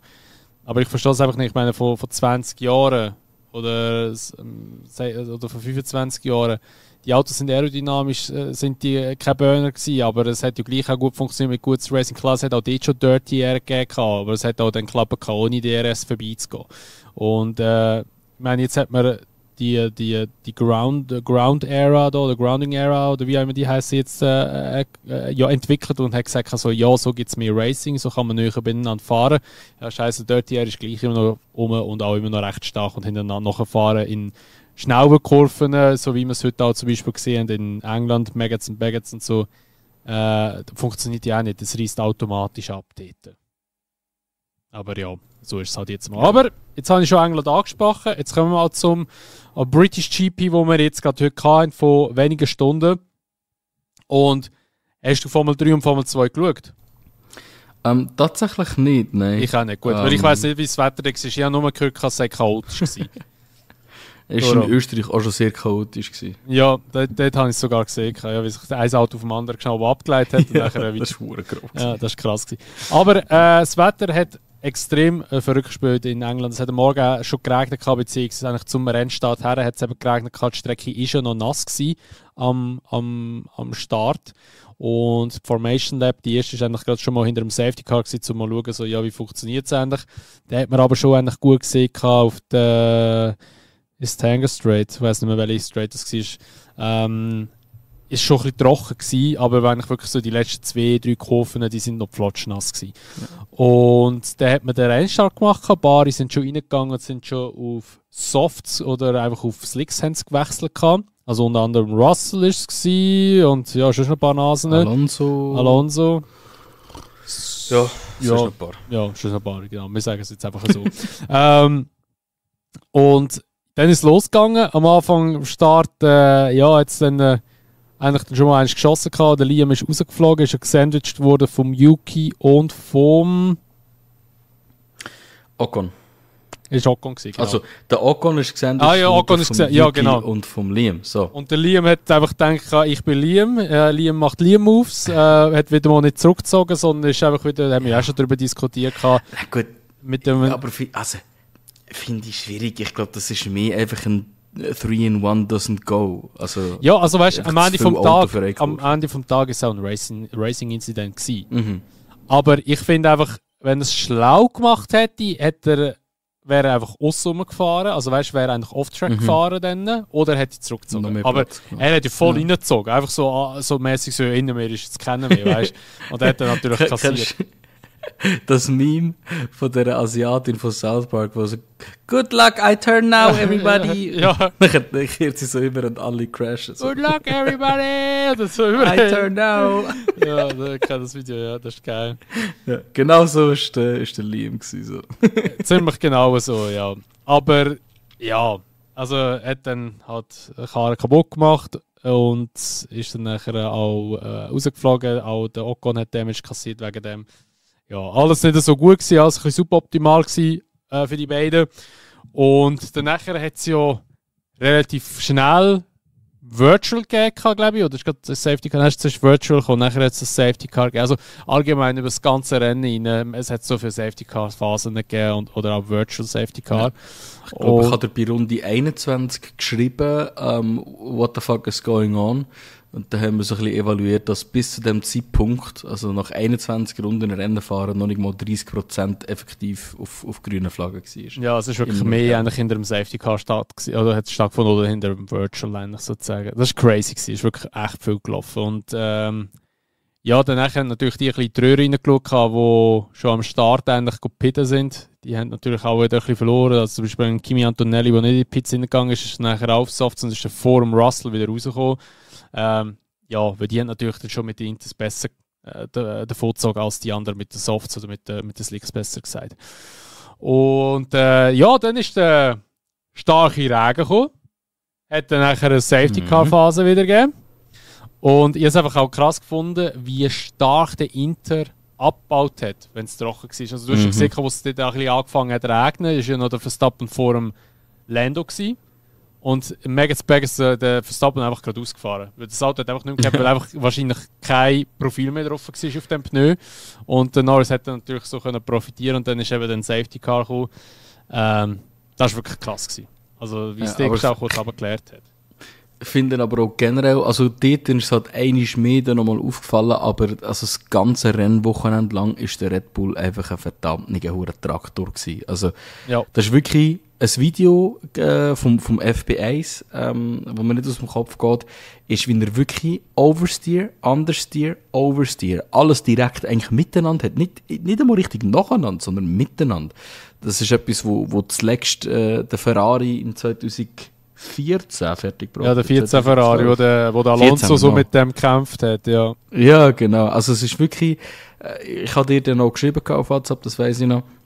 Hey, also mittlerweile kommt ja nicht einmal mit der Verstappen auf Red Bull klar. Und so hat es halt wirklich, vor allem dann, wenn es ein bisschen nass war auf der Strecke, ausgesehen. Also er hat kaum Grab halten, der Wagen. Ja. Ja, ich meine, haben wir auch gesehen beim Safety Car Restart dann, oder? Also ich meine, einerseits mal da, wo der Dings abgezogen hat, dort, der Piastri ist auch nicht ganz, oder ist auch nicht okay gewesen. Aber eben nachher, dass dort einfach der Verstappen blöd gesagt auf der Gerade, wo, also es ist ja nicht es ist klar, es ist in eine Kurve hergegangen, aber dort auf dem Stück, wo er sich weggedreht hat, das war über der Pit-Entry gewesen, dort ist es ja gerade gewesen und dort hat er sich weggespinnt. Also das zeigt einfach, wie das Auto gar nicht funktioniert im Regen. Also klar, es kann natürlich sein, dass das Auto vielleicht ein bisschen zu tief eingestellt war und halt, gerade wenn zwei Wasser unter Tag ist, dass dann einfach wie gerade geschwommen ist und dass er sich wegspinnt, ist halt schwierig zu sagen. Das wissen wir halt alles nicht, aber eben, so Fehler passieren in einem Max, also eben, da kannst du wirklich sagen, so Fehler passieren in einem Max nicht. In einem Rookie ja, vielleicht eher mal, aber in einem Max doch nicht. Darum, da kannst du wirklich sagen, wenn er ein Auto auf Pole gesetzt hat und nachher so Probleme gehabt hat im Rennen, dann ist das Auto, das einfach Probleme macht und nicht der Verstappen, der Probleme hat. Eigentlich in dem Sinne, oder der Fehler ist oder der Grund ist, wieso das nicht klappt. Und das war völlig crazy gewesen. Also das hätte ich nie erwartet, dass Red Bull so eine Gurke herstellt dort. Aber ja, so ist die Entwicklung halt. Lüpft für mich auch trotz einem extrem schlechten Wochenende wieder der Respekt für Yuki trotzdem noch einmal wieder ein bisschen höher, weil er ist ja im Quali 2 Zehntel von ihm weg war. Er war eigentlich relativ close gewesen, ja. Er war eigentlich recht close gewesen, aber ja, Yuki hat auch den Struggle gehabt, aber eben das, eigentlich würde ich eher noch weiter zugreifen und sagen, das zeigt einfach auch, ja, wieso das ein Liam nicht geklappt hat und wieso das ein Perez auch nicht funktioniert hat. Ja. Und ich finde es auch einfach gut. Mich so scheiße. Ja, aber ich finde es gut, dass Red Bull das jetzt mal anerkannt hat, so okay, es ist das Auto, es sind nicht die Fahrer, die nicht klarkommen. Und, ich weiß nicht, ob sie es erkannt haben im Fall. Mal. Die wissen schon, dass sie verdammte Scheisse hergestellt haben. Wenn jetzt ein Max in England so den Trouble hat und so, und immer, der flucht ja nur über den Karren. Der hat ja gar keinen Bock mehr, ins Auto reinhocken. Es ist so ein bisschen, weißt du, das Auto war ja schon die ganze Zeit auf einer Messerspitze gewesen, aber das hat man noch kontrollieren. Und jetzt ist es einfach so, als ob sie das Messer die ganze Zeit nur von einer Seite geschliffen haben. Jetzt ist es auf der einen stumpf und auf der anderen nicht. Also jetzt musst du noch herausfinden, auf welcher Seite das kannst fahren und wo nicht. Also ein bisschen, ich glaube, so kann man es ein bisschen verbildlichen, was glaub ich, mit dem Red Bull passiert ist. Und ja, schlussendlich fühle ich mich irgendwie ein bisschen scheiße, weil ich bin lang zum Perez gestanden und habe ihm gesagt, Mama, das ist schon gut und das ist das Auto und so. Und gegen Ende der Saison habe ich dann auch gesagt, okay, gut, das ist einfach der Perez und ich gebe ihn auf, oder? Aber offensichtlich ist das wirklich nicht so. Also ich meine, es ist gut für den Perez. Ist seine Legacy nicht komplett am Arsch, aber ja, es ist jetzt sicher wieder besser geworden, ja. Ja. Sicher, du, ich glaube, schlussendlich ist für jeden Fahrer klar, dass das zu Red Bull gehen einfach ein Todesschlag ist für die Karriere. Und ich hoffe, dass der Yuki, auch wenn sie ihm nächstes Jahr einen Vertrag anbieten, um dort zu bleiben, hat wirklich das mit Aston durchziehen. Weil das wird ja langsam wie mehr immer auch ein bisschen in den Medien diskutiert. Und langsam gibt es auch solche Sources, dass sie anscheinend Gespräche haben. Es wäre halt schon einfach the best way to go. Einfach sich lösen von der Red Bull-Familie. Ja. Er hat zu lange versucht zu beweisen, dass er es kann, dass eigentlich alle anderen schon wissen, dass er es könnte. Und jetzt sollte er sich wirklich einfach mal auf andere Teams einlassen, in meinen Augen. Voll. Ja, also eben, dass Yuki mal zu Essen könnte gehen, wäre wirklich eine gute Wahl. Ich meine, schau mal, Pierre Gasly, der fährt ja eigentlich wirklich in Alpine wirklich einen guten Job. Auch jetzt heute wieder hat er einen guten Job gemacht in England. Und darum, ich glaube, es ist schon gut, dass du mit Red Bull in die Formel 1 reinkommst. Aber wenn du dann nachher nach gewissen Jahren wegkommst von Red Bull und immer noch in der Formel 1 bist, dann ist das für dich selber ist das wahrscheinlich das Beste, was passieren kann. Ich meine, ist auch der Sainz ist so, auch beim Dings ist es so, Albon. Ich meine, die performen ja alle eigentlich wirklich gut, weißt du? Und das ist auch, denke ich, ist das eigentlich auch so ein bisschen der richtige Weg. Wenn du kein Verstappen bist, hast du bei Red Bull einfach keine Zukunft. Das ist einfach so. Das ist so. Ich meine, sie setzen ja jetzt schon wieder alles auf Arvid Lindblad, wo sie einen Liam haben, der gut ist, einen Yuki haben, der gut ist, einen Hadjar haben, der gut ist. Aber man setzt einfach wieder alles nur auf ein Lindblad. Das ist ja schon gut. Aber ja, das kann halt auch wieder komplett hinten rausgehen. So. Ja, das ist ja so. Wenn wir schon beim Yuki sind, ich will schnell über seine Penalty reden. Das ist überhaupt nicht gross besprochen worden, was ja auch Sinn macht, weil es ist ganz viel anderes, noch Größeres passiert. Aber ich wollte sie gleich ansprechen. Findest du, die Penalty war fair gegenüber dem Yuki? Ich finde sie viel zu hart. Also ich meine, wenn der Piastri 10 Sekunden bekommt für das, was er gemacht hat, was ja wirklich hure gefährlich war. Und es heisst ja eigentlich beim Safety Car Restart, wenn du eins beschleunigst, darfst du nicht mehr abbremsen. Und dann gibt es eben den Ziehharmonika-Effekt und alle fahren sich in die Kiste rein. und kriegt nur 10 Sekunden über und der Yuki für das, was er gemacht hat, auch 10 Sekunden, aber finde ich es viel zu hart. Und vor allem, ich frage mich, ja, was hat denn die Yuki wirklich gemacht? Der Yuki ist am Verteidigen, der Haas zieht rechts aussen an ihm um und zieht einfach immer weiter rein. Der Yuki hat keinen Move nach rechts gemacht. Er hat einfach immer noch weiterhin links gezogen. Und okay, der Haas war vorne gewesen. Aber zu keinem Zeitpunkt hat der Yuki seine Linie verändert. Und wegen dem verstehe ich überhaupt nicht, wieso dass er einen Penalty bekommen hat. Und der Haas einfach, ja, der war eigentlich schon genug bestraft gewesen, dass er den Move verbotscht hat. Aber ich sehe null Schuld beim Yuki. Also für mich ist die Penalty absolut unverständlich gewesen. Und einfach halt schade für den Yuki, weil es halt wieder noch mehr Penalty Points sind. Er hat in Österreich leider schon ein paar reingeholt und korrigiere mich, wenn ich falsch bin, in Kanada glaube ich auch, oder nicht? Oder sonst da wüsste ich jetzt nicht einmal mehr. Ich weiss auch gar nicht, wie sein Kontostand ist an Penalty Points, muss ich ehrlich sagen. Ja. Weiss ich nicht gerade auswendig. Es ist, glaube ich, noch okay, aber ich glaube, es ist schon näher an der 10, als es an der 5 ist. Okay. So vom Gefühl her. Aber ja, nein, also ich finde es absolut unverdiente Penalty. Points wiederum, jetzt haben wir es vorhin schon angesprochen, Penalty Points beim Piastri mehr als verdient. Ich finde das extrem grob fahrlässig, was er dort gemacht hat. Und ich habe es richtig schön gefunden, wo er sich selber die ganze Zeit verteidigt hat und gesagt hat, ja, ich habe ja normal gehandelt und so. Wie dann sogar der Hülkenberg im Drivers Room innen so gesagt hat, ja na gut, im Cooldown Room, ja, hat er so ein bisschen gesagt, ja nein, aber es war schon nicht ganz korrekt gewesen. Hinten hat es sich nachher extrem aufgestellt, das ist schon relativ gefährlich. Ja, weil, also es ist einfach gefährlich. Ich verstehe, dass man noch mal ein bisschen abbremsen will, wenn man merkt, Safety Car Lights gehen out. Aber das war way too much gewesen. Und da hat es ganz, ganz grusig können rebeln. Ich bin froh, dass er die Penalty bekommen hat, weil ich habe sogar in meinen Augen, ich habe mir ehrlich gesagt gedacht, dass er noch eher einen Stop-and-Go bekommen als eine normale 10 Sekunden Penalty. Aber das ist meine Meinung. Ja. Nein, ich finde auch, dass, also, es ist jetzt hart, aber ich denke, so ein Stop-and-Go wäre schon ein bisschen angebracht gewesen. Gell? Für Piastri, also das ist schon so. Aber okay. Du, ja, mal schauen. Also ich denke, er wird sicher seine Dings rausgelehrt haben. Wie sagt man? Wie sagt man dem? Mein Gott. Lektion. Ja, er hat seine Lektion gelehrt, genau. Ja, also er wird sicher, er ist ja kein Dummer, aber ja, mal schauen. Ich denke, er hat sich halt selber einfach seine Championship ein bisschen, oder seinen Punktestand ein bisschen versaut. Ich glaube, gewinnen wäre schwierig gewesen, weil der Lando hat auch wieder eine sehr gute Pace gehabt.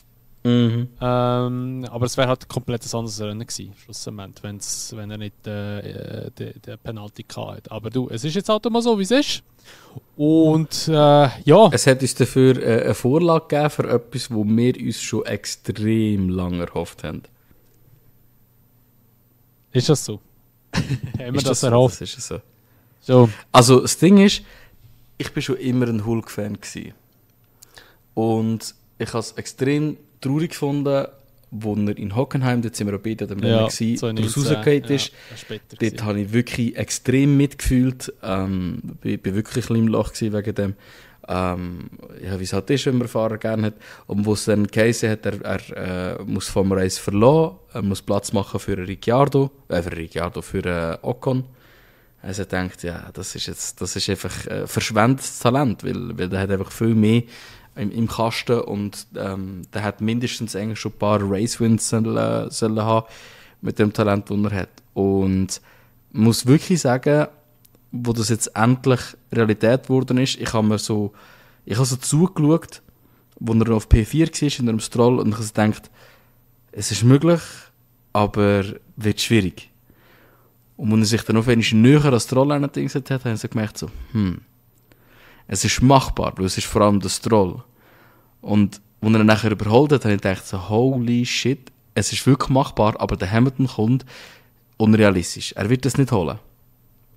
Und dann sind die letzten 15 Runden gekommen, wo ich muss ehrlich gesagt sagen, ich bin vom Sofa aufgestanden und ich bin nur noch hin und her gelaufen und ich habe die ganze Zeit mir so gesagt, Nico, bitte, zieh es durch, mach keinen Scheiß, Alter. Ich habe schon wieder Hockenheim gesehen in meinem Kopf, wie er wieder mit den Slicks ab der Strecke drauf schliffert und irgendwie in die Banden rausfährt. Ja, ich habe das Bild auch wieder vor Augen gehabt, weil ich sage das.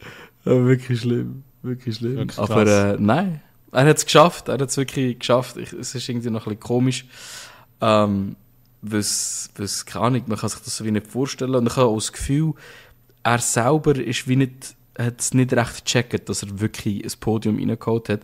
Aber es ist einfach wirklich extrem schön gewesen, weil es ist nicht nur, ist es halt der Nico, der ein Podium holt, das er schon lange verdient hat, sondern es ist auch mal wieder ein sauberes Podium. Und irgendwie, ja, bin ich einfach extrem happy gewesen nach dem Grand Prix. Lando gewinnt, die Championship wird spannender und zusätzlich hast du noch den Hulk auf dem Podium. Also da habe ich wirklich mega Freude gehabt nach dem Grand Prix. Ich auch. Also ich muss auch ehrlich sagen, aber da kommt halt bei mir ein bisschen der Hamilton-Fanboy. Kommt ein bisschen vor. Ich hätte schon auch geil gefunden, Hamilton in Ferrari in Silverstone 3. Platz zu holen. Ich meine, das ist auch noch krass, seit 2014 der Typ ist immer auf dem Podium gewesen, in Silverstone. Das war das erste Mal, jetzt, wo er nicht mehr auf dem Podium war. Und das war sein 13. Podium. Und wenn wir uns daran erinnern, dass der ja eigentlich auch viel Scheiß-Saisons mit Mercedes, also gerade eben 22, 23 und so, 24 eigentlich auch noch, wo eigentlich der Karren nicht so gut gelaufen ist, hat er es so gleich immer geschafft, wieder aufs Podium zu kommen.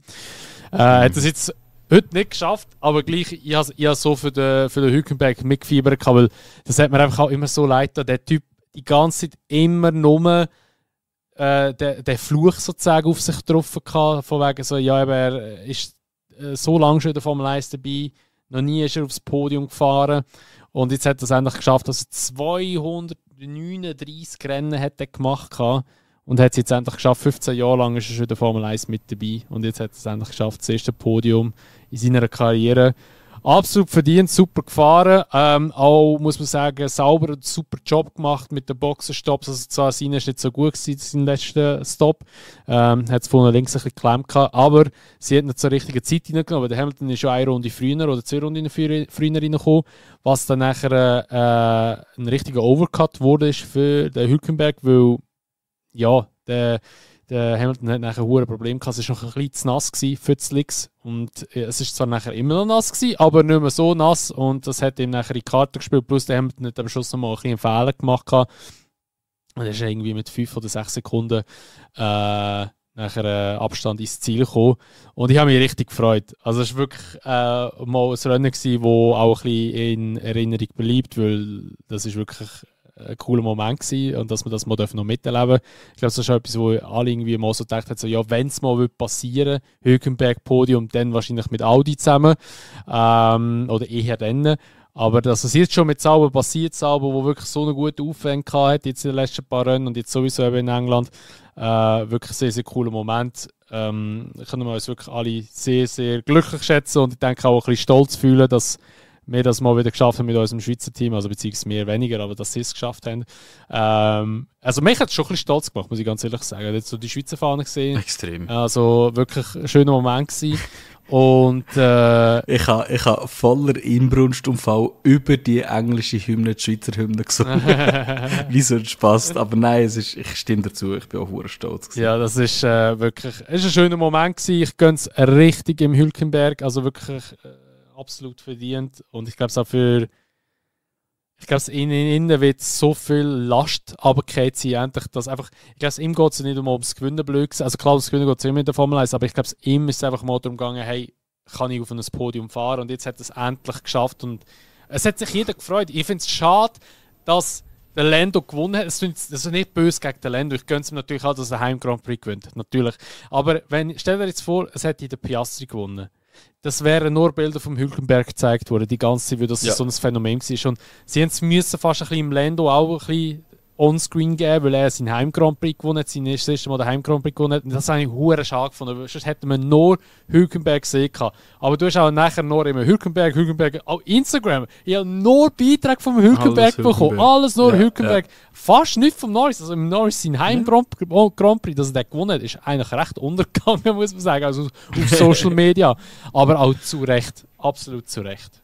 Ja. Es ist wirklich, ich finde es so schade, wie es von den Kameras her und von dem, was sie halt versucht haben zu zeigen, wirklich leider ein bisschen untergegangen ist.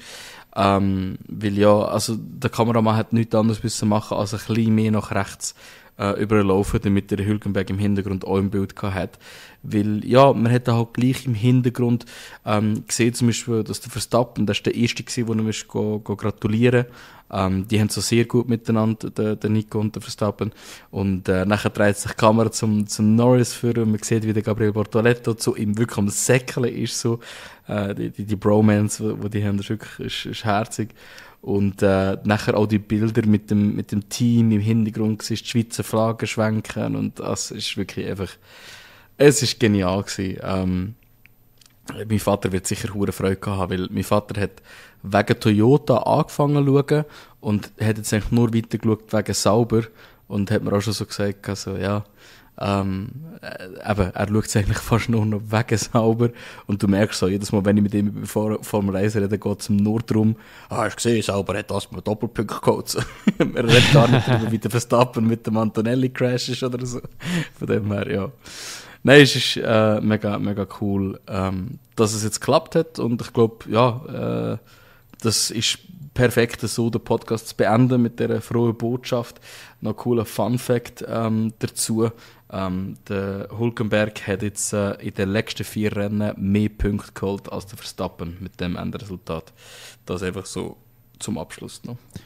Ja, und noch 2 andere kleine Fun-Facts. Und zwar, der Hamilton hat im Fall, glaube ich, ab Runde 48 oder was ist es, 45, irgendwie so etwas, hat er komplett Datenverlust gehabt, hat den Responder nicht mehr geschafft. Also sie haben einfach müssen schätzen, wenn sie ihn möchte, die Pits nehmen und das war eigentlich schwierig gewesen. Und noch ein anderer Fun-Fact, der Norris hat nach der Zeremonie hat er eine Kamera in die Fresse bekommen und hat jetzt die Nase ein bisschen kaputt. Schon wieder? Ja. Es ist gerade das Bild auf Instagram, darum wollte ich es schnell noch erwähnen. Aber es ist eigentlich nicht schlimm. Hat jetzt einfach so ein bisschen Pflasterchen und eine Creme drauf, glaube ich, so wie es aussieht auf dem Bild. Wahrscheinlich seine alte Narbe wieder drauf. Ja, gefühlt schon. Naja. Aber okay. Ich wollte schauen. Ah, du wolltest schon etwas sagen? Sorry. Ja, etwas wir nämlich noch ganz kurz, das haben wir vergessen noch zu sagen.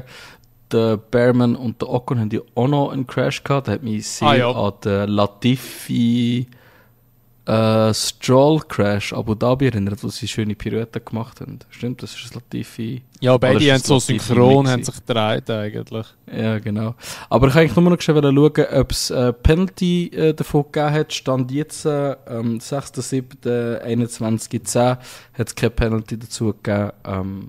Natürlich mit Vorbehalt, dass es vielleicht nach dem Podcast noch eintrudeln. Aber ja. Genau. Aber ich denke es nicht. Ich glaube, die Geschichte ist so gegessen, so wie sie jetzt ist.